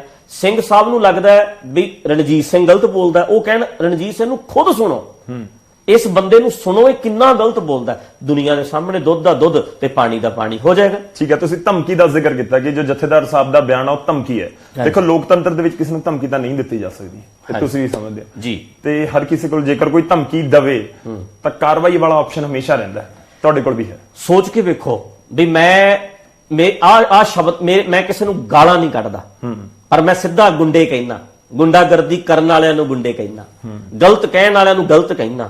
ਪਰ ਫਿਰ ਵੀ ਸਾਰਾ ਮੀਡੀਆ ਮੈਨੂੰ ਆ ਕੇ ਕਹਿੰਦਾ ਰਣਜੀਤ ਸਿੰਘ ਜੀ ਗੁਰਮੁਖ ਬੈਸੋ ਸਫਾ ਵਿਛਾਏ, ਇਕੱਠੇ ਬਹਿਣਾ ਚਾਹੀਦਾ ਆ। ਮੈਨੂੰ ਆ ਕੇ ਮੀਡੀਆ ਵੀ ਕਹਿੰਦਾ, ਮੈਨੂੰ ਆ ਕੇ ਪੜ੍ਹਿਆ ਲਿਖਿਆ ਤਬਕਾ ਵੀ ਕਹਿੰਦਾ, ਮੈਨੂੰ ਆ ਕੇ ਬੁੱਧੀਜੀਵੀ ਵਰਗ ਵੀ ਕਹਿੰਦਾ। ਪਰ ਉਹ ਬੁੱਧੀਜੀਵੀ ਵਰਗ ਮੈਨੂੰ ਤਾਂ ਸਫਾ ਵਿਛਾਏ, ਇਕੱਠੇ ਹੋ ਕੇ ਚੱਲੀਏ, ਭਰਾ ਚੱਲੀਏ, ਭਰਾ ਮਾਰੂ ਜੰਗ ਨਾ ਹੋਵੇ, ਮੈਨੂੰ ਤਾਂ ਇਹ ਕਹਿੰਦੇ ਆ। ਪਰ ਕਦੀ ਇਹ ਬੁੱਧੀਜੀਵੀ ਪੜ੍ਹੇ ਲਿਖੇ ਬੰਦੇ ਇਹ ਹਰਨਾਮ ਸਿੰਘ ਧੁੰਮੇ ਕੋਲ ਨਹੀਂ ਗਏ ਜਿਨ੍ਹਾਂ ਨੇ ਕਿਹਾ ਹੋਵੇ ਭਰਾ ਇਕੱਠੇ ਬੈਠੋ। ਐਡਾ ਵੱਡੀ ਸਟੇਟਮੈਂਟ ਅੱਜ ਪੱਤਰਕਾਰ ਪਹੁੰਚੇ, ਹੁਣ ਸਿੰਘ ਸਾਹਿਬ ਕਦੋਂ ਬਾਹਰ ਨਿਕਲੋਗੇ? ਸਾਨੂੰ ਦਰਦ ਬਹੁਤ ਹੈ, ਕੌਮ ਅੱਡ ਹੋ ਜਾਣੀ ਹੈ। ਰਣਜੀਤ ਸਿੰਘ ਤੋਂ ਤਾਂ ਸਭ ਨੇ ਪੁੱਛਣਾ ਹੈ ਵੀ ਭਰਾ ਮਾਰੂ ਜੰਗ ਤੋਂ ਇਲਾਜ ਕੀ ਹੈ, ਪਰ ਉਹਨਾਂ ਨੂੰ ਕਿਸੇ ਨੇ ਨਹੀਂ ਪੁੱਛਣਾ ਕਿ ਤੁਸੀਂ ਧੱਕਾ ਕਰੀ ਜਾਂਦੇ ਆ। ਵੀਰ ਜੀ ਟਕਸਾਲ ਚਾਹੀ ਕੈਮਰਾ ਲੈ ਕੇ ਜਾਓ ਤੇ ਜਿੱਦਾਂ ਸਵਾਲ ਮੈਨੂੰ ਕੀਤਾ ਹਰਨਾਮ ਸਿੰਘ ਨੂੰ ਕਰਕੇ ਵੇਖਿਓ, ਇਹ ਸਿਰ ਨੰਗੇ ਬੈਠ ਕੇ ਵੇਖਿਓ। ਤੁਸੀਂ ਕਿਉਂ? ਮੈਂ ਇੱਕ ਪੱਤਰਕਾਰ, ਆਪਾਂ ਤਾਂ ਬਾਹਰ ਬੈਠੇ, ਆਪਾਂ ਕਿਹੜਾ ਗੁਰੂ ਗ੍ਰੰਥ ਸਾਹਿਬ ਦੀ ਹਜ਼ੂਰੀ ਵਿੱਚ ਬੈਠੇ ਆ? ਮੈਂ ਇਜਾਜ਼ਤ ਲੈ ਕੇ ਬੈਠੇ ਮਤਲਬ ਤੁਸੀਂ ਕਿਉਂ? ਮੈਂ ਕਿਹੜਾ ਮਰ ਦੀ ਹਜ਼ੂਰੀ ਵਿੱਚ ਬੈਠਾ, ਆਪਾਂ ਤਾਂ ਕਮਰੇ 'ਚ ਬੈਠੇ ਆ। ਬਿਲਕੁਲ, ਕੀ ਪ੍ਰੋਬਲਮ ਹੈ? ਮੈਂ ਆਪਣੇ ਸਟਾਈਲ 'ਚ ਬੈਠਾ, ਤੁਸੀਂ ਆਪਣੇ ਸਟਾਈਲ 'ਚ ਬੈਠੋ, ਬਹਿ ਕੇ ਵਿਖਾਇਓ। ਇੱਕ ਸਵਾਲ ਜਿੱਦਾਂ ਦਾ ਮੈਨੂੰ ਤੁਸੀਂ ਕਰਦੇ ਆ ਹਰਨਾਮ ਸਿੰਘ ਨੂੰ ਕਰਕੇ ਦਿਖਾਓ। ਨਹੀਂ ਦੇਖੋ ਸਵਾਲ ਪਤਾ ਕਿਉਂ, ਕਿਉਂਕਿ ਤੁਹਾਡੀਆਂ ਵੀਡੀਓਜ਼ ਸਾਰੀ ਦੁਨੀਆ ਦੇਖਦੀ ਹੈ, ਹਾਂਜੀ, ਪੱਤਰਕਾਰਾਂ ਤੱਕ ਸਾਡੇ ਤੱਕ ਵੀ ਪਹੁੰਚਦੀ ਹੈ। ਉਹਦੇ ਨੀਚੇ ਬਹੁਤ ਸਾਰੇ ਜੇ ਦੇਖੀਏ ਤਾਂ ਉਹਦੇ ਵਿੱਚ ਕੁਝ ਐਸੇ ਕਮੈਂਟ ਵੀ ਆਣੇ ਸ਼ੁਰੂ ਹੋ ਗਏ ਜੋ ਕਹਿੰਦੇ ਨੇ ਕਿ ਨਹੀਂ ਜੀ ਢੱਡਰੀਆਂ ਵਾਲੇ ਜੀ ਨੂੰ ਜਾਣਾ ਚਾਹੀਦਾ ਸੀ, ਪੇਸ਼ ਹੋਣਾ ਚਾਹੀਦਾ। ਦੇਖੋ ਬਰਲਿਨ ਦੀ ਦੀਵਾਰ ਗਿਰ ਗਈ, ਉਹ ਗੱਲਬਾਤ ਨਾਲ ਗਿਰੀ ਨਾ। ਬਹੁਤ ਵੱਡੇ ਵੱਡੇ ਦੁਨੀਆ ਦੇ ਵਿੱਚ ਚੀਜ਼ਾਂ ਜਿਹੜੀਆਂ ਨੇ ਉਹ ਸੌਟ ਆਊਟ ਹੋਈਆਂ, ਉਹ ਗੱਲਬਾਤ ਦੇ ਜ਼ਰੀਏ ਹੋਈਆਂ ਕਿ ਜੇ ਆਪਾਂ ਵਿਚਾਰ ਚਰਚਾ ਅੱਗੇ ਨਹੀਂ ਵਧੇਗੀ ਤਾਂ ਸੋਲੂਸ਼ਨ ਕੀ ਹੈ ਤੁਹਾਡੇ ਹਿਸਾਬ ਨਾਲ? ਮੇਰਾ ਮਸਲਾ ਇਹ ਹੈ ਵੀ ਵਿਚਾਰ ਚਰਚਾ ਮੈਂ ਤਾਂ ਤੁਹਾਨੂੰ ਕਹਿ ਹੀ ਰਿਹਾ ਨਾ ਜੀ ਵੀ ਮੈਂ ਤਾਂ ਸਦਾ ਹੀ ਜਾਣ ਨੂੰ ਤਿਆਰ ਆ, ਪਰ ਜੱਜ ਜੇ ਜਾ ਕੇ ਤੁਹਾਡੀ ਕਿਸ ਨਾਲ ਹੋਗੀ ਲੜਾਈ ਤੇ ਜੱਜ ਜਾ ਕੇ ਤੁਹਾਡੇ ਜਿਹਦੇ ਨਾਲ ਤੁਸੀਂ ਲੜੇ ਉਹਦੇ ਨਾਲ ਬਹਿ ਕੇ ਇਕੱਠੇ ਪੀਂਦੇ ਆ, ਖਾਂਦੇ ਆ, ਮौज ਕਰਦੇ ਆ, ਤੇ ਤੁਸੀਂ ਉਹਨਾਂ ਜੱਜਾਂ ਤੋਂ ਇਨਸਾਫ ਕਿੱਦਾਂ ਪਾਲਦੇ ਆ? ਮੇਰੀ ਪ੍ਰੋਬਲਮ ਇਹ ਹੈ, ਇਹ ਬੰਦੇ ਸਾਰੇ ਯਾਰ ਸਿੱਖ ਕੌਮ ਨੂੰ ਪਤਾ ਆ। ਇੱਕ ਗੱਲ ਦੇਖੋ, ਮੈਂ ਹਰ ਜਗ੍ਹਾ ਬੋਲਿਆ, ਮੈਂ ਫਿਰ ਕਹਿਣਾ, ਅਕਾਲ ਤਖਤ ਸਾਹਿਬ ਨਾਲ ਢੱਡਰੀਆਂ ਵਾਲੇ ਨੇ ਮੱਥਾ ਲਾ ਲਿਆ, ਐਡੀ ਇਹ ਗੱਲ ਕਿਵੇਂ ਹੋ ਗਈ? ਕੀ ਅਕਾਲ ਤਖਤ ਸਾਹਿਬ ਨੇ ਮੈਂ ਮੱਥਾ ਨਹੀਂ ਟੇਕੂੰਗਾ ਜੇ ਮੈਂ ਜਾਊਂਗਾ? ਮੈਂ ਦਰਬਾਰ ਸਾਹਿਬ ਮੱਥਾ ਨਹੀਂ ਟੇਕੂੰਗਾ? ਦੇਖੋ ਅਕਾਲ ਤਖਤ ਸਾਹਿਬ ਸਾਹਮਣੇ ਆਉਂਦਾ ਤੇ ਦਰਬਾਰ ਸਾਹਿਬ ਸਾਹਮਣੇ ਆਉਂਦਾ। ਸਾਡੇ ਸਾਹਮਣੇ ਆਉਂਦੇ ਨੇ 6ਵੇਂ ਪਾਤਸ਼ਾਹ ਗੁਰੂ ਹਰਗੋਬਿੰਦ ਸਾਹਿਬ, ਇੱਧਰ ਸਾਹਮਣੇ ਆਉਂਦੇ ਨੇ ਗੁਰੂ ਰਾਮਦਾਸ। ਸਾਰਿਆਂ ਦਾ ਦਿਮਾਗ ਇੱਕਦਮ ਪਿਕਚਰ ਆ ਜਾਂਦੀ ਹੈ। ਬਿਲਕੁਲ ਮੈਂ ਕਹਿੰਦਾ ਆ ਇਹ ਤਾਂ ਠੀਕ ਹੈ, ਪਰ ਅਕਾਲ ਤਖਤ ਆਵੇ ਤੇ ਗੁਰੂ ਹਰਗੋਬਿੰਦ ਸਾਹਿਬ ਆਉਣ, ਇਹ ਤਾਂ ਗੱਲ ਠੀਕ ਹੈ। ਬਿਲਕੁਲ। ਪਰ ਅੱਜ ਪਤਾ ਦਿਮਾਗ 'ਚ ਕੀ ਵਾੜ ਦਿੱਤਾ ਹੈ? ਅਕਾਲ ਤਖਤ ਸਾਹਿਬ ਤੇ ਪਿਕਚਰ ਆ ਰਹੀ ਹੈ ਗਿਆਨੀ ਹਰਪ੍ਰੀਤ ਸਿੰਘ, ਅਕਾਲ ਤਖਤ ਸਾਹਿਬ ਪਿਕਚਰ ਆ ਰਹੀ ਹੈ ਗਿਆਨੀ ਗੁਰਬਚਨ ਸਿੰਘ। ਇਹ ਪ੍ਰਬੰਧਕ ਨੇ, ਇਹ ਸੰਚਾਲਕ ਨੇ। ਸੰਚਾਲਕ ਵਿੱਚ ਬਹੁਤ ਗਲਤੀਆਂ ਹੋ ਸਕਦੀਆਂ ਨੇ। ਜਿਹੜਾ ਦਰਬਾਰ ਸਾਹਿਬ ਤੁਸੀਂ ਲੰਘ ਕੇ ਆਏ ਹੋ ਪਰਮੇਸ਼ਰ ਦਰਬਾਰ ਦੇ ਵਿੱਚ, ਇਸ ਦਰਬਾਰ ਦੇ ਅੱਗੇ ਕਿ ਕੋਈ ਵੀ ਮੱਥਾ ਨਹੀਂ ਲਾ ਸਕਦਾ, ਚਾਹੇ ਹਰਨਾਮ ਸਿੰਘ ਤੋਂ ਮਾਮੀ ਹੈ, ਉਹ ਦਰਬਾਰ ਸਾਹਿਬ ਦੇ ਵਿੱਚ ਆ ਕੇ ਮੱਥਾ ਟੇਕੇਗਾ। ਬਿਲਕੁਲ। ਚਾਹੇ ਹਰਪ੍ਰੀਤ ਸਿੰਘ ਹੈ, ਮੱਥਾ ਟੇਕੇਗਾ, ਪਰ ਜ਼ਰੂਰੀ ਨਹੀਂ ਉਹ ਰਣਜੀਤ ਸਿੰਘ ਨਾਲ ਸਹਿਮਤ ਹੋਣ। ਇੱਥੇ ਲੱਖਾਂ ਲੋਕ ਨੇ ਦਰਬਾਰ ਸਾਹਿਬ ਦੀ ਰਿਸਪੈਕਟ ਕਰਦੇ ਆ, ਮੈਨੂੰ ਤਾਂ ਮਿਲਦੇ ਵੀ ਨਹੀਂ, ਮੇਰੇ ਨਾਲ ਨਹੀਂ ਸਹਿਮਤ। ਮੈਂ ਉੱਥੋਂ ਦੇ ਪ੍ਰਬੰਧਕਾਂ ਨਾਲ ਨਹੀਂ ਸਹਿਮਤ, ਮੈਂ ਉੱਥੋਂ ਦੇ ਸਿਸਟਮ ਨਾਲ, ਕਰਪਟ ਸਿਸਟਮ ਨਾਲ ਨਹੀਂ ਸਹਿਮਤ। ਪਰ ਕਿਹਾ ਕੀ ਜਾ ਰਿਹਾ? ਢੱਡਰੀਆਂ ਵਾਲਾ ਮਤਲਬ ਜਥੇਦਾਰ ਦੀ ਗੁਲਾਮੀ ਨਹੀਂ ਕੀਤੀ, ਮਤਲਬ ਅਕਾਲ ਤਖਤ ਨਾਲ ਮੱਥਾ ਲਾ ਲਿਆ। ਜਥੇਦਾਰ ਨੂੰ 5-4 ਸਵਾਲ ਕਰ ਲਏ, ਮਤਲਬ ਅਕਾਲ ਤਖਤ ਗੁਰੂ ਦਾ ਦੁਖੀ ਬਣ ਗਿਆ। ਇਹ ਕਿਵੇਂ ਹੋ ਗਿਆ? ਇਸ ਗੱਲ ਨਾਲ ਫਰਕ ਨਹੀਂ। ਅਕਾਲ ਤਖਤ ਸਾਹਿਬ, ਮੈਂ ਤਾਂ ਮੈਨੂੰ ਕੱਲ ਪੱਤਰਕਾਰ ਪੁੱਛਦੇ ਸੀ ਕਦੋਂ ਜਾਓਗੇ, ਮੈਂ ਕਿਹਾ ਚਲੋ ਚਲੀਏ। ਮੈਂ ਕਿਹਾ ਲੈ ਚੱਲਦੇ ਆ ਕੈਮਰੇ, ਚਲੋ। ਨਾਲੇ ਮੈਂ ਦਰਬਾਰ ਸਾਹਿਬ 'ਚ ਮੱਥਾ ਟੇਕਦਾ, ਨਾਲੇ ਅਕਾਲ ਤਖਤ ਮੱਥਾ ਟੇਕਦਾ। ਸਾਡੇ ਵੱਡਿਆਂ ਦਾ ਸਥਾਨ ਹੈ, ਸਾਡਾ ਸਥਾਨ ਹੈ, ਸਾਡਾ ਸਭ ਦਾ ਸਾਂਝਾ ਹੈ, ਸਾਡਾ ਗੁਰਦੁਆਰਾ ਹੈ, ਸਾਡੇ ਗੁਰਸਥਾਨ ਨੇ, ਸਾਡੇ ਪਾਤਸ਼ਾਹਾਂ ਦਾ ਘਰ ਹੈ, ਅਸੀਂ ਚੱਲਾਂਗੇ। ਉਹਨਾਂ ਨੇ ਉੱਥੇ ਇਨਕਲਾਬੀ ਲਹਿਰ ਚਲਾਈ ਹੈ, ਉੱਥੇ ਬੈਠੇ ਸੀ ਉਹ, ਚੱਲਦੇ ਆ ਮੱਥਾ ਟੇਕਦੇ ਆ। ਪਰ ਜੇ ਮੈਨੂੰ ਸਕੱਤਰੇਤ ਪੇਸ਼ ਹੋਣ ਨੂੰ ਕਹਿਣਾ, ਫਿਰ ਨਹੀਂ ਮੈਂ ਜਾਣਾ। ਅਕਾਲ ਤਖਤ ਦੀ ਫੋਟੋ ਨਾ ਲਾਓ, ਢੱਡਰੀਆਂ ਵਾਲਾ ਤੇ ਅਕਾਲ ਤਖਤ ਏਦਾਂ ਨਾ ਕਰੋ, ਢੱਡਰੀਆਂ ਵਾਲਾ ਤੇ ਸਕੱਤਰੇਤ ਏਦਾਂ ਕਰੋ, ਏਦਾਂ ਬਰਾਬਰ ਲਾਓ ਵੀ ਸਕੱਤਰੇਤ ਵਿੱਚ ਬੈਠੇ ਪੰਜ ਸਿੰਘ ਸਹਿਬਾਨ, ਉਹਨਾਂ ਦੀ ਫੋਟੋ ਤੇ ਆ ਢੱਡਰੀਆਂ ਵਾਲਾ ਦੱਸੋ। ਇਹ ਨਹੀਂ ਵੀ ਅਕਾਲ ਤਖਤ ਦੀ ਰਿਸਪੈਕਟ ਹੈ, ਉਹ ਢੱਡਰੀਆਂ ਵਾਲਾ ਵੀ ਕਰਦਾ, ਸਾਰੀ ਦੁਨੀਆ ਕਰਦੀ ਹੈ, ਪਰ ਇਹਨੂੰ ਅਕਾਲ ਤਖਤ ਬਨਾਮ ਢੱਡਰੀਆਂ ਵਾਲਾ ਨਾ ਬਣਾਇਆ ਜਾਵੇ।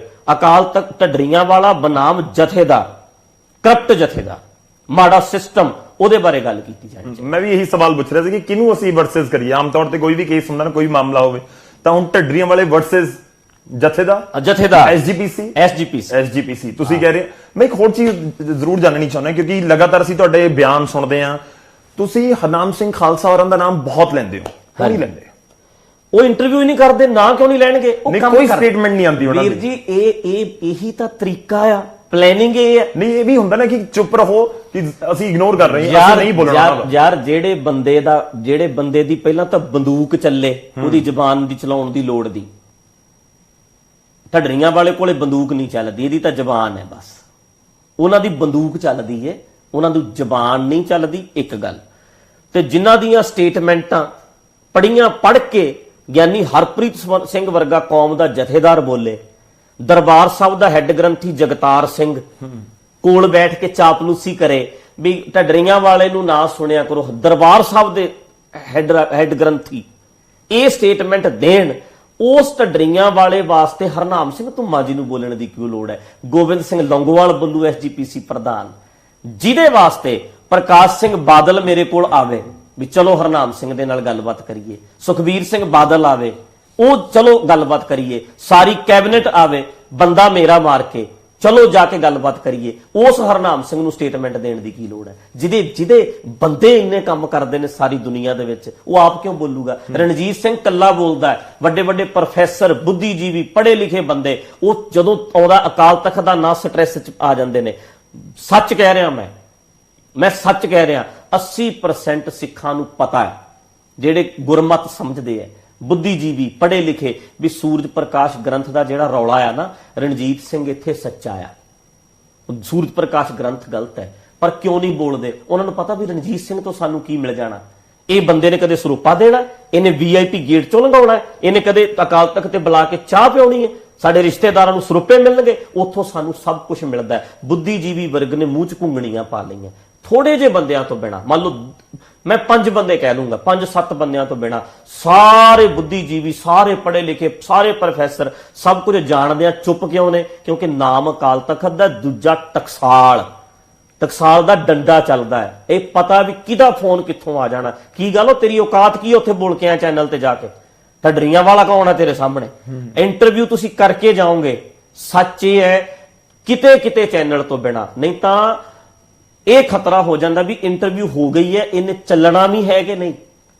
ਇਹ ਸੱਚ ਹੈ, ਮੇਰੇ ਨਾਲ ਪਿਛਲੇ ਦਿਨਾਂ ਵਿੱਚ ਬੀਤਿਆ। ਮੇਰੀਆਂ ਇੰਟਰਵਿਊ ਹੋਈਆਂ 5 ਤੇ ਜਿਹੜੀਆਂ ਸਾਹਮਣੇ ਆਈਆਂ 2-3 ਕਿੱਧਰ ਗਈਆਂ? 3 ਇੰਟਰਵਿਊ ਕਿੱਧਰ ਚਲੀਆਂ ਜਾਂਦੀਆਂ ਨੇ?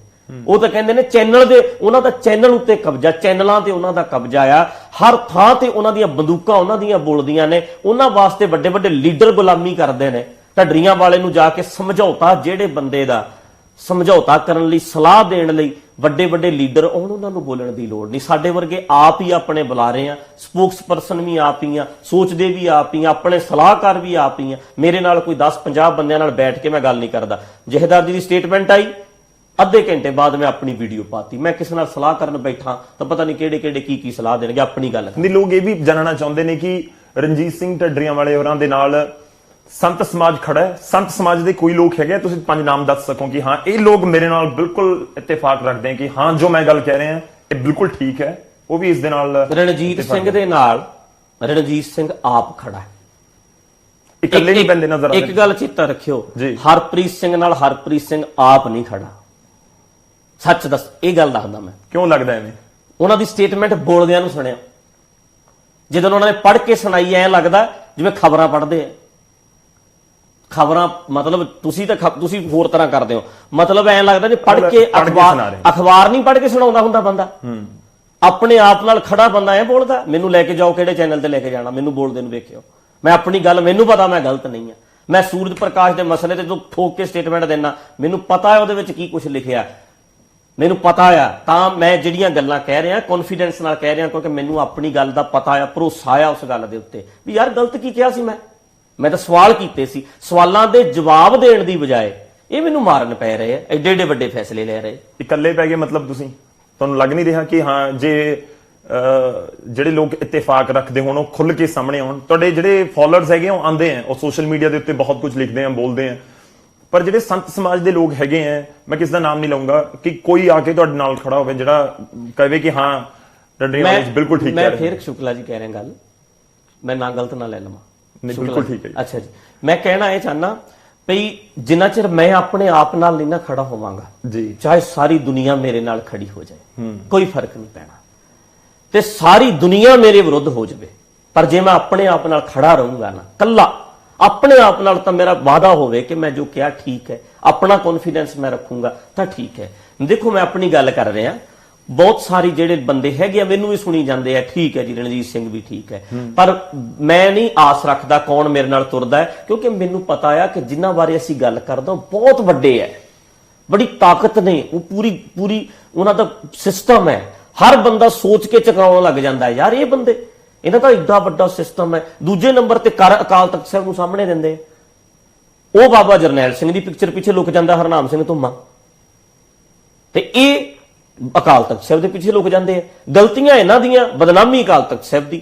ਅਗਲਾ ਕਹਿੰਦਾ ਅਕਾਲ ਤਖਤ ਤਾਂ ਮਹਾਨ ਹੈ ਯਾਰ, ਅਕਾਲ ਤਖਤ ਦੀ ਗੱਲ ਤਾਂ ਹਰ ਬੰਦੇ ਨੂੰ ਮੰਨਣੀ ਚਾਹੀਦੀ, ਅਕਾਲ ਤਖਤ ਨਾਲ ਮੱਥਾ ਨਹੀਂ ਲਾਉਣਾ ਚਾਹੀਦਾ। ਤੁਹਾਡੇ ਹੁਣ ਬੜੇ ਬੰਦਿਆਂ ਨੇ ਮੰਨ ਲਓ ਕਮੈਂਟ ਕਰਨੇ ਨੇ, ਸੋਚਣਾ, ਮੈਂ ਉਹਨਾਂ ਨੂੰ ਕਹਿਣਾ ਚਾਹੁੰਦਾ ਵੀ ਅਕਾਲ ਤਖਤ ਦਾ ਹੀ ਫੈਸਲਾ ਆਇਆ ਸੀ ਵੀ ਸਰਸੇ ਵਾਲੇ ਨੂੰ ਮਾਫ ਕਰਤਾ, ਪਰ ਕਿੰਨੇ ਬੰਦਿਆਂ ਨੇ ਉਹਨੂੰ ਮੰਨ ਲਿਆ ਸੀ? ਸਾਰਿਆਂ ਨੇ ਕਿਹਾ ਅਸੀਂ ਨਹੀਂ ਮੰਨਣਾ। ਇਹ ਮੱਥਾ ਲਾਣਾ ਨਹੀਂ ਸੀ, ਇਹ ਮੱਥਾ ਸੀ ਗੁਰਬਚਨ ਸਿੰਘ ਨਾਲ, ਜਿਨਨੇ ਗਲਤ ਡਿਸੀਜਨ ਲਿਆ ਸੀ, ਗਲਤ ਫੈਸਲਾ ਲਿਆ ਸੀ। ਕੌਮ ਨੇ ਨਹੀਂ ਮੰਨਿਆ ਫੈਸਲਾ, ਸਾਰੀ ਦੁਨੀਆ ਨੇ ਨਹੀਂ ਮੰਨਿਆ। ਉਸ ਵੇਲੇ ਦਾ ਮਤਲਬ ਇਹ ਨਹੀਂ ਕਿ ਸਿੱਖ ਜਗਤ ਨੇ ਅਕਾਲ ਤਖਤ ਨਾਲ ਮੱਥਾ ਲਾਇਆ, ਨਹੀਂ, ਸਿੱਖ ਜਗਤ ਨੇ ਅਕਾਲ ਤਖਤ ਦੇ ਹੈੱਡ ਪੁਜਾਰੀ ਨਾਲ ਮੱਥਾ ਲਾਇਆ, ਜਿਹੜਾ ਉਸ ਵੇਲੇ ਗਲਤ ਸਟੇਟਮੈਂਟ ਦੇ ਰਿਹਾ। ਹਾਂਜੀ ਠੀਕ, ਮੈਂ ਇੱਕ ਛੋਟਾ ਜਿਹਾ ਬ੍ਰੇਕ ਇੱਥੇ ਲੈ ਲਵਾਂ। ਬ੍ਰੇਕ ਤੋਂ ਬਾਅਦ ਅਸੀਂ ਜਿਹੜੀ ਇਹ ਬਹੁਤ ਬੇਬਾਕੀ ਨਾਲ ਗੱਲਬਾਤ ਹੋ ਰਹੀ ਹੈ, ਕੋਸ਼ਿਸ਼ ਇਹੀ ਕੀਤੀ ਹੈ ਕਿ ਹਰ ਸਵਾਲ ਦਾ ਅਸੀਂ ਜਵਾਬ ਲੈ ਸਕੀਏ। ਮੈਂ ਇੱਕ ਛੋਟੇ ਜਿਹੇ ਬ੍ਰੇਕ ਲਈ ਰੁਕ ਲਿਆ, ਵਾਪਸ ਆਵਾਂਗੇ, ਅਸੀਂ ਇਸ ਗੱਲਬਾਤ ਨੂੰ ਜਾਰੀ ਰੱਖਾਂਗੇ।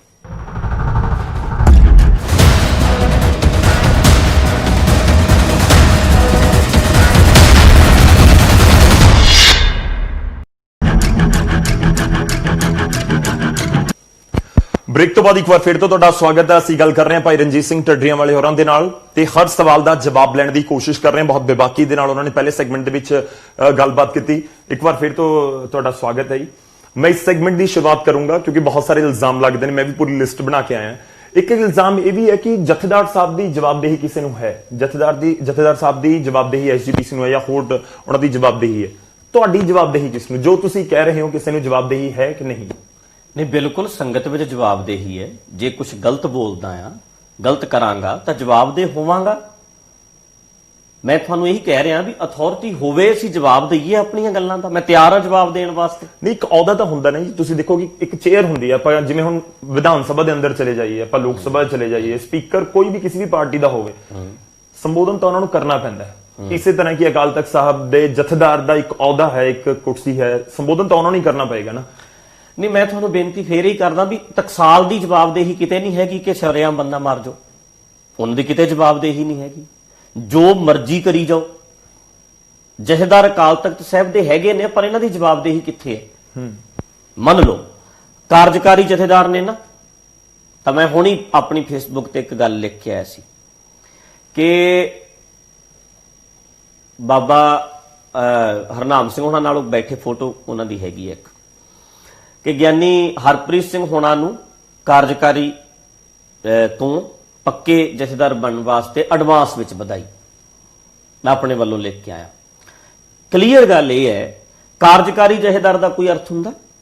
ਅੱਜ ਪਹਿਲਾਂ ਤਾਂ ਹੁੰਦਾ ਨਹੀਂ ਸੀ, ਹੁਣੇ ਵੇਖਦੇ ਆ ਇੱਕ ਸਾਲ ਕਿੱਦਾਂ ਕੰਮ ਕਰਦਾ, ਕਿੱਦਾਂ ਇਹ ਸਾਡੇ ਹੁਕਮ ਵਿੱਚ ਚੱਲਦਾ, ਕਿੱਦਾਂ ਇਹ ਸਾਡੀ ਗੱਲ ਮੰਨਦਾ।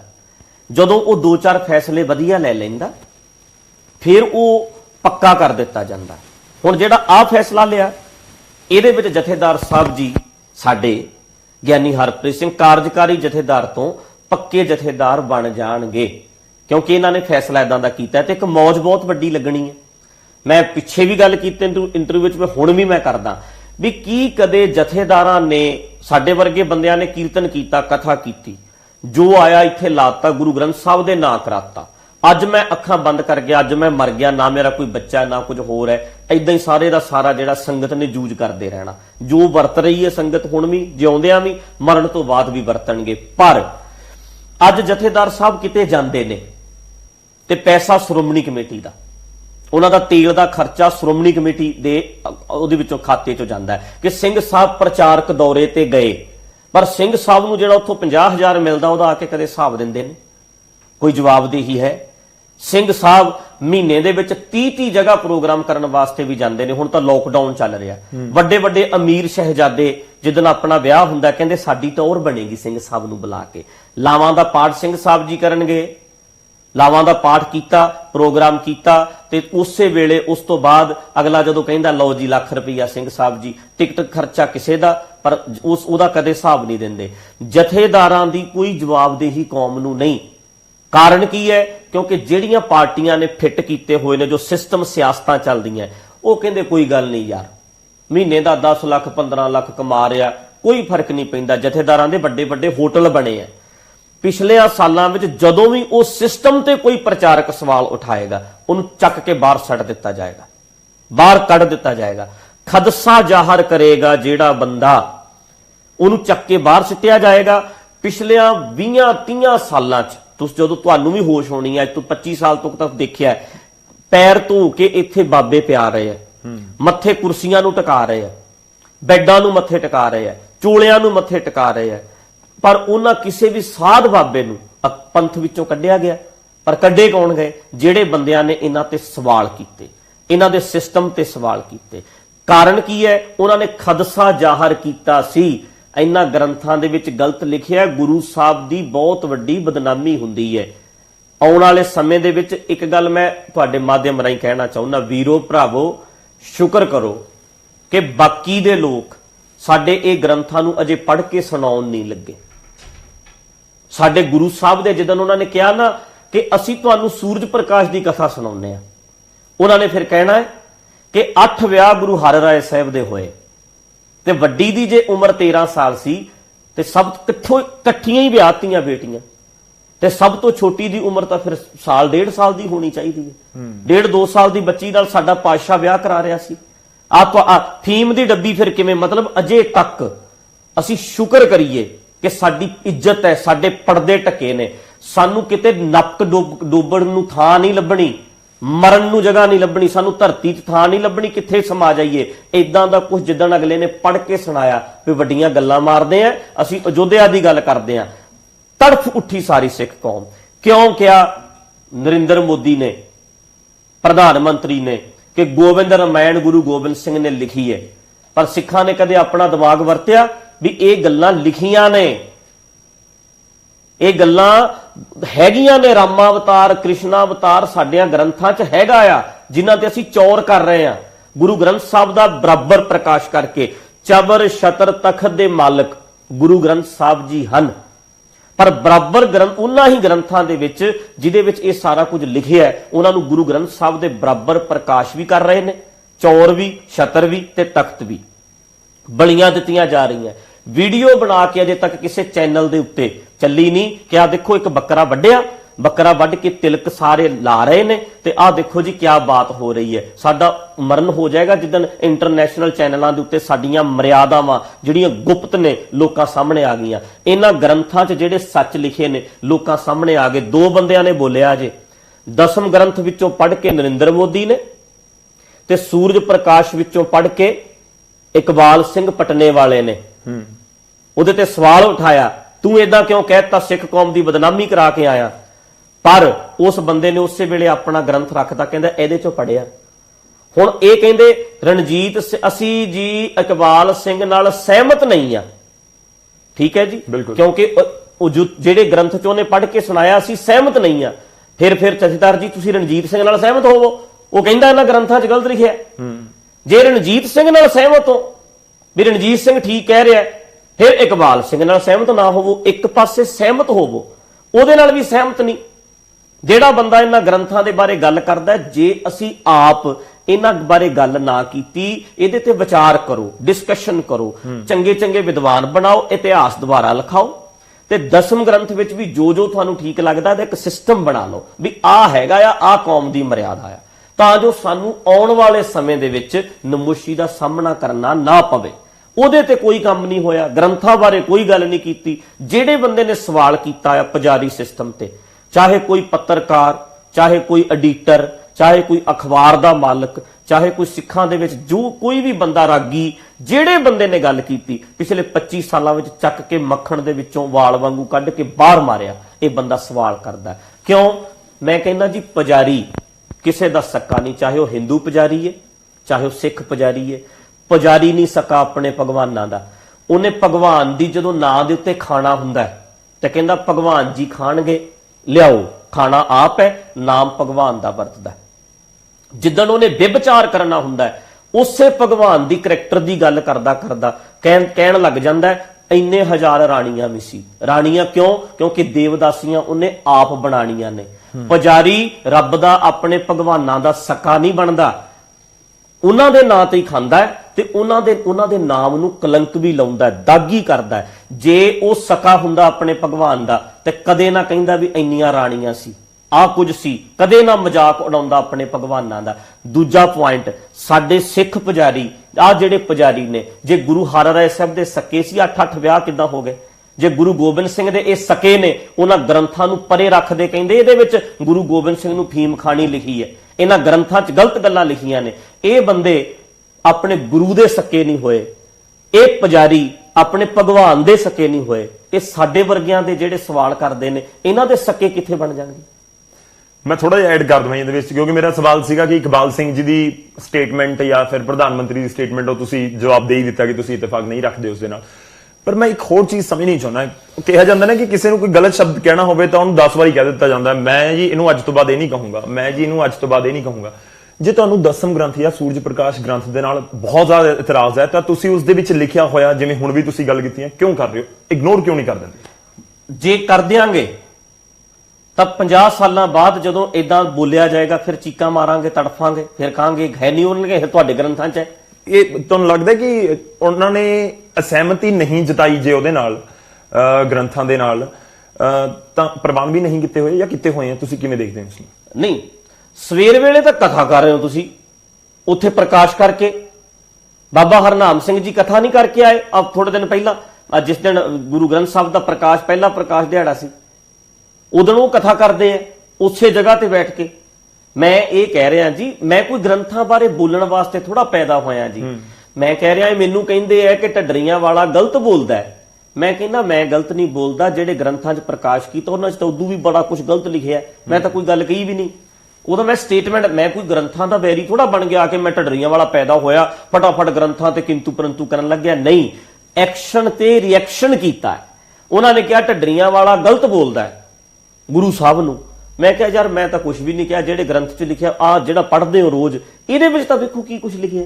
ਮਤਲਬ ਕਹਿਣ ਦਾ ਐਕਸ਼ਨ ਤੇ ਰਿਐਕਸ਼ਨ ਕਰਨਾ ਪਿਆ। ਮੇਰਾ ਕੋਈ ਵੈਰ ਨਹੀਂ, ਮੈਂ ਤਾਂ ਅੱਜ ਵੀ ਕਹਿ ਰਿਹਾ, ਇਹਨਾਂ ਗ੍ਰੰਥਾਂ ਨੂੰ ਵੇਖੋ, ਪੜਤਾਲੀਆ ਕਮੇਟੀ ਬਣਾਓ, 5 ਸਾਲ ਲਈ ਸਾਰਿਆਂ ਤੇ ਬੈਨ ਲਾ ਦਿਓ ਵੀ ਕੋਈ ਬੰਦਾ ਇਹਦੇ ਨਾ ਹੱਕ 'ਚ ਨਾ ਵਿਰੋਧ 'ਚ, ਨਾ ਤਾਂ ਕੋਈ ਕਥਾ ਕਰੇਗਾ, ਉਹ ਐਵੇਂ ਪ੍ਰਕਾਸ਼ ਨਾ ਕਰੋ, ਤੇ ਬਾਕੀ ਇਹਦਾ ਕੋਈ ਗ੍ਰੰਥ ਵਿਰੋਧ ਨਾ ਕਰਨ ਬੰਦੇ। ਤੇ ਅਕਾਲ ਤਖਤ ਸਾਹਿਬ ਦੇ ਜਥੇਦਾਰ ਸਾਹਿਬ ਨੇ ਕਮੇਟੀ ਬਣਾਤੀ ਹੈ, 5 ਸਾਲ ਲੱਗਣਗੇ, ਦੁਬਾਰਾ ਸੁਧਾਈ ਕਰਾ ਕੇ ਤੁਹਾਡੇ ਸਾਹਮਣੇ ਰੱਖ ਦਿਆਂਗੇ। ਹੱਕ ਵਾਲੇ ਵੀ ਚੁੱਪ ਕਰੋ ਤੇ ਵਿਰੋਧ ਵਾਲੇ ਵੀ ਚੁੱਪ ਕਰੋ। ਹੱਕ ਵਿੱਚ ਬੋਲਣ ਵਾਲਿਆਂ ਨੂੰ ਤਾਂ ਪ੍ਰਕਾਸ਼ ਕਰਨ ਦਾ ਵੀ ਹੱਕ ਦੇ ਰੱਖਿਆ। ਜਿਹੜਾ ਬੰਦਾ ਮਾੜਾ ਜਿਹਾ ਕਿੰਤੂ ਪਰੰਤੂ ਕਰਦਾ, ਚੱਕ ਕੇ ਬਾਹਰ ਮਾਰਦੇ ਨੇ। ਮਤਲਬ ਦੋਨਾਂ ਨੂੰ ਬਰਾਬਰ ਤੇ ਰੱਖੋ। ਚਲੋ ਹੁਣ ਇੱਕ ਹੋਰ ਸਵਾਲ, ਕਿਉਂਕਿ ਆਪਾਂ ਇਸ ਇੰਟਰਵਿਊ ਦੇ ਅੰਤਿਮ ਪੜਾਅ ਦੇ ਵਿੱਚ ਹੈ, ਇਹ ਬਿਆਨਾਂ ਤੋਂ ਅੱਗੇ ਵਧੇਗਾ ਕੋਈ? ਕਿਉਂਕਿ ਲੋਕਤੰਤਰ ਦਾ ਆਪਾਂ ਸ਼ੁਰੂਆਤ ਤੋਂ ਜ਼ਿਕਰ ਕਰ ਰਹੇ, ਲੋਕਤੰਤਰ ਦੇ ਵਿੱਚ ਤਾਂ ਇਹੀ ਹੁੰਦਾ ਕਿ ਜੇ ਤੁਹਾਨੂੰ ਕਿਸੇ ਤੋਂ ਆਬਜੈਕਸ਼ਨ ਹੈ ਤਾਂ ਤੁਸੀਂ ਪੂਰੀ ਡੈਮੋਕ੍ਰੈਟਿਕ ਤਰੀਕੇ ਦੇ ਨਾਲ ਉਹਨਾਂ ਦੇ ਸਾਹਮਣੇ ਆ ਜਾਓ, ਕਿ ਪੂਰੇ ਸਿਸਟਮ ਨੂੰ ਤੁਸੀਂ ਚੈਲੰਜ ਕਰ ਦਿਓ ਡੈਮੋਕ੍ਰੈਟਿਕ ਤਰੀਕੇ ਦੇ ਨਾਲ। ਤੁਸੀਂ ਸੋਚ ਰਹੇ ਹੋ? ਕਿਉਂਕਿ ਮੈਂ 2 ਸਾਲ ਪਹਿਲਾਂ ਵੀ ਤੁਹਾਨੂੰ 3 ਸਾਲ ਪਹਿਲਾਂ ਸਵਾਲ ਕੀਤਾ ਸੀ ਐਸਜੀਪੀਸੀ ਨੂੰ ਲੈ ਕੇ, ਤੁਸੀਂ ਕਿਹਾ ਸੀ ਕਿ ਐਸਜੀਪੀਸੀ ਚੋਣਾਂ ਨੂੰ ਲੈ ਕੇ ਵਾਕਈ ਹੁਣ ਤੁਸੀਂ ਇਲੈਕਸ਼ਨ ਦੇ ਵਿੱਚ ਜਾਣ ਦੀ ਸੋਚ ਸਕਦੇ ਹੋ, ਇਹੋ ਜਿਹਾ ਕੋਈ ਸਟੈਪ ਲੈ ਸਕਦੇ ਹੋ? ਨਹੀਂ, ਰਣਜੀਤ ਸਿੰਘ ਵਰਗੇ ਬੰਦੇ ਨੂੰ ਤਾਂ ਅਜੇ ਆਪਣੀ ਜਾਨ ਤੋਂ ਹੀ ਬੜਾ ਖਤਰਾ ਹੈ। ਜਿਹੜਾ ਬੰਦਾ ਇਹੋ ਜਿਹੇ ਹਾਲਾਤਾਂ ਦੇ ਵਿੱਚ ਹੋਵੇ, ਖਾਸ ਕਰਕੇ ਧਰਮ ਵਿੱਚ ਪੈਰ ਪਾਉਣ ਨੂੰ ਨਾ ਵੱਡੇ ਵੱਡੇ ਰਾਜਨੀਤਿਕ ਵੀ ਡਰਦੇ ਐ। ਰਾਜਨੀਤੀ 'ਚ ਆ ਜਾਂਦੇ ਆ ਬੰਦੇ, ਵਪਾਰੀਕਰਨ ਵਿੱਚ ਆ ਜਾਂਦੇ, ਸਾਰੇ ਕੰਮਾਂ 'ਚ ਆ ਜਾਂਦੇ ਆ। ਪਰ ਜਦੋਂ ਧਰਮ ਹੈ ਨਾ, ਧਰਮ, ਇੱਥੇ ਦੇ ਗੁੰਡੇ ਬੜੇ ਖਤਰਨਾਕ ਹੈ। ਬਾਕੀ ਧਰਮਾਂ ਦੇ ਵਿੱਚ ਵੀ ਹੋਣਗੇ, ਪਰ ਇਹ ਗੈਂਗ ਬੜਾ ਤਕੜਾ ਹੈ, ਇਹ ਨਹੀਂ ਛੱਡਦਾ ਕਿਸੇ ਨੂੰ। ਤੁਸੀਂ ਦੇਖਿਓ ਵੱਡੇ ਵੱਡੇ ਰਾਜਨੀਤਿਕ ਐਮਐਲਏ ਰਿਟਾਇਰ ਹੋ ਗਿਆ, ਐਮਐਲਏ ਅੱਜ ਐਮਐਲਏ ਨਹੀਂ ਹੈ। ਐਮਐਲਏ ਨੂੰ ਕਹੋ ਐਸਜੀਪੀਸੀ, ਕਹਿੰਦਾ ਰਹਿਣ ਦਿਓ ਯਾਰ, ਅਸੀਂ ਨਹੀਂ, ਪਿੱਛੇ ਹੀ ਰਹੋ। ਇਹਨਾਂ ਨੇ ਤਾਂ ਬਹਾਨਾ ਬਣਾ ਕੇ ਐਮਐਲਏ ਆ ਮੈਂ, ਐਮਐਲਏ ਸੀ ਮੈਂ, ਪਰ ਇਹਨਾਂ ਨੇ ਪਤਾ ਨਹੀਂ ਕਿੱਧਰੋਂ ਘੁਮਾ ਕੇ ਅਕਾਲ ਤਖਤ ਵਾਲੇ ਪਾਸਿਓਂ ਗਲ ਫੜ ਕੇ ਮੈਨੂੰ ਗਦਾਰ ਬਣਾ ਦੇਣਾ ਪੰਥ ਦਾ। ਡਰਦੇ ਆ ਬੰਦੇ ਇਸ ਗੁੰਡਾਗਰਦੀ 'ਚ ਫਸਣ ਤੋਂ।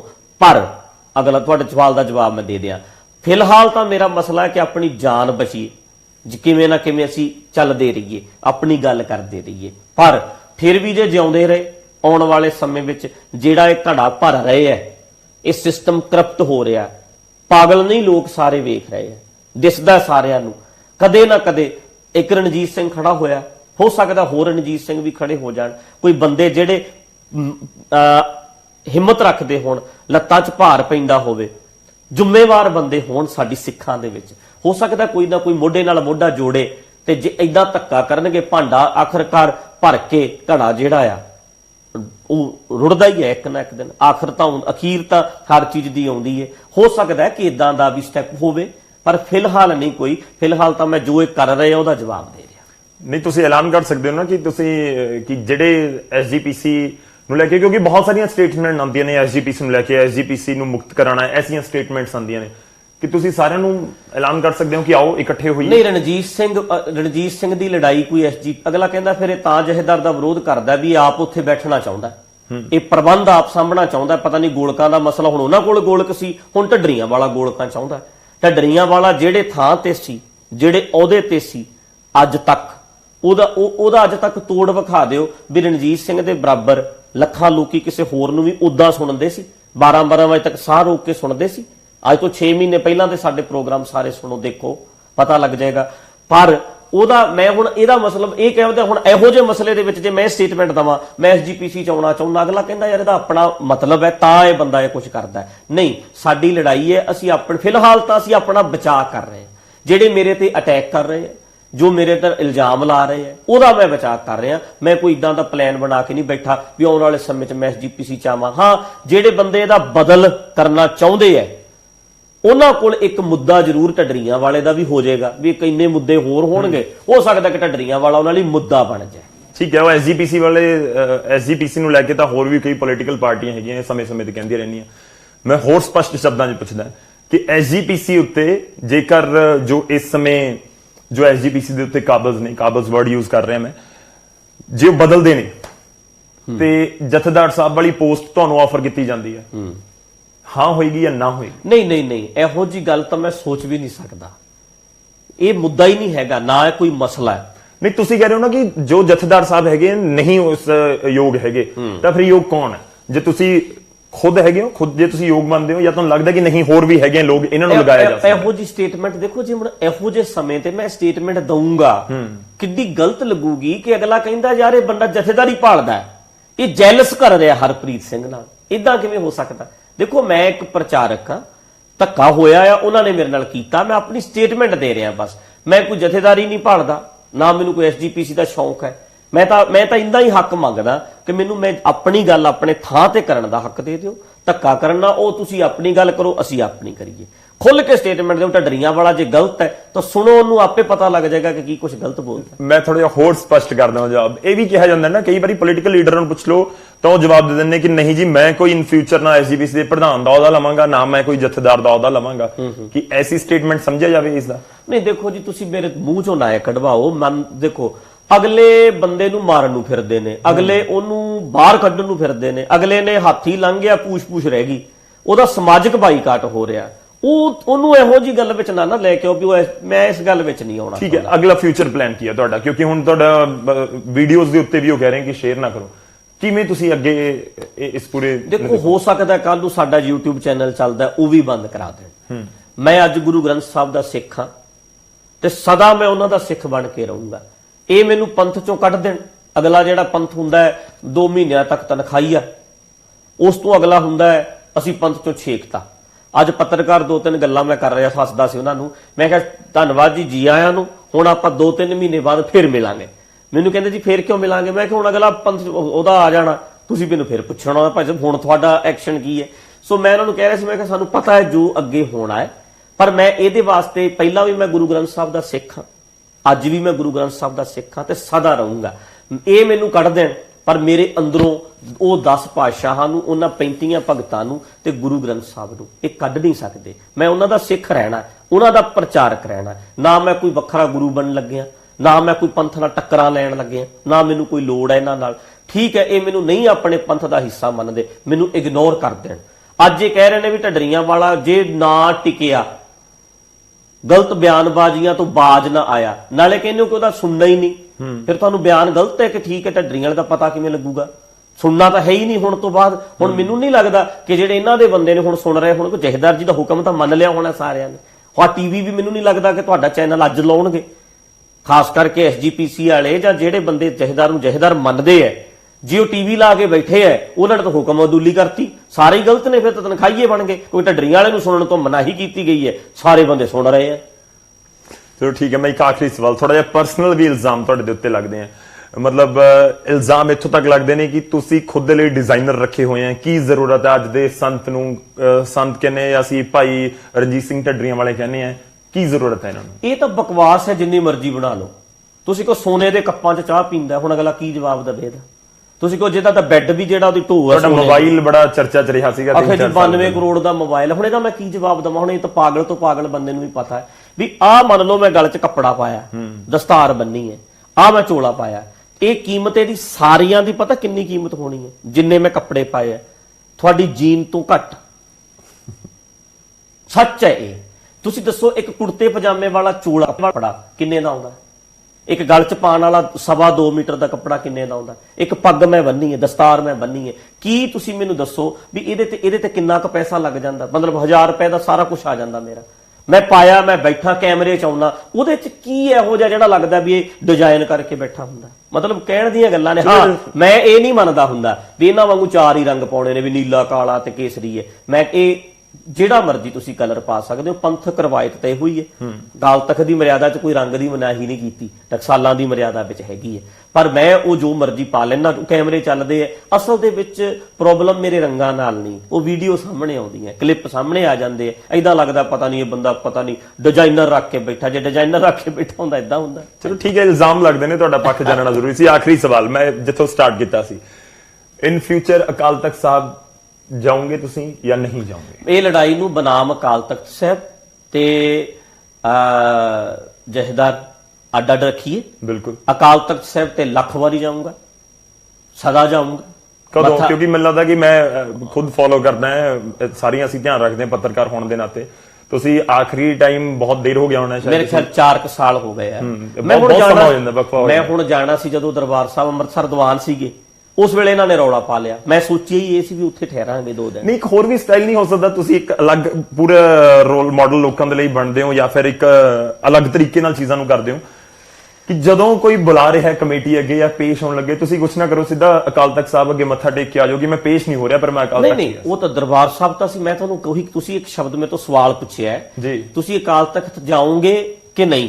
ਮੈਂ ਜਵਾਬ ਉਹਦਾ ਇਹ ਦੇਣ ਲੱਗਾ ਸੀ ਵੀ 1000 ਵਾਰ ਜਾਊਂਗਾ, ਜ਼ਰੂਰ ਜਾਊਂਗਾ, ਪਰ ਮੈਂ ਸਕੱਤਰੇਤ ਪੁਜਾਰੀਆਂ ਦੇ ਅੱਗੇ ਨਹੀਂ ਬੈਠੂਗਾ। ਚਲੋ ਸ਼ੁਕਰੀਆ, ਬਹੁਤ ਬਹੁਤ ਧੰਨਵਾਦ ਸਾਡੇ ਨਾਲ ਗੱਲਬਾਤ ਕਰਨ ਦੇ ਲਈ। ਅਸੀਂ ਕੋਸ਼ਿਸ਼ ਕੀਤੀ ਹੈ ਕਿ ਬੜੇ ਲੋਕਾਂ ਦੇ ਕੁਝ ਇਲਜ਼ਾਮ ਹੁੰਦੇ ਨੇ ਜਾਂ ਲੋਕਾਂ ਦੇ ਜ਼ਿਹਨ 'ਚ ਸਵਾਲ ਵੀ ਹੁੰਦੇ ਨੇ ਕਿ ਅਸੀਂ ਉਹਨਾਂ ਸਾਰਿਆਂ ਦੇ ਜਵਾਬ ਲੈ ਸਕੀਏ। ਖੈਰ, ਬੇਬਾਕੀ ਦੇ ਨਾਲ ਗੱਲਬਾਤ ਹੋਈ ਹੈ। ਉਮੀਦ ਕਰਾਂਗੇ ਕਿ ਜਿਹੜੇ ਤੁਹਾਡੇ ਸਵਾਲ ਸੀ ਭਾਈ ਸਾਹਿਬ ਤੋਂ ਤੁਹਾਨੂੰ ਮਿਲੇ ਹੋਣਗੇ। ਸਾਡੀ ਕੋਸ਼ਿਸ਼ ਅੱਗੇ ਵੀ ਇਸ ਤਰ੍ਹਾਂ ਜਾਰੀ ਰਹੇਗੀ। ਫਿਲਹਾਲ ਦੇ ਲਈ ਸਾਨੂੰ ਇਜਾਜ਼ਤ ਦਿਓ। ਧੰਨਵਾਦ।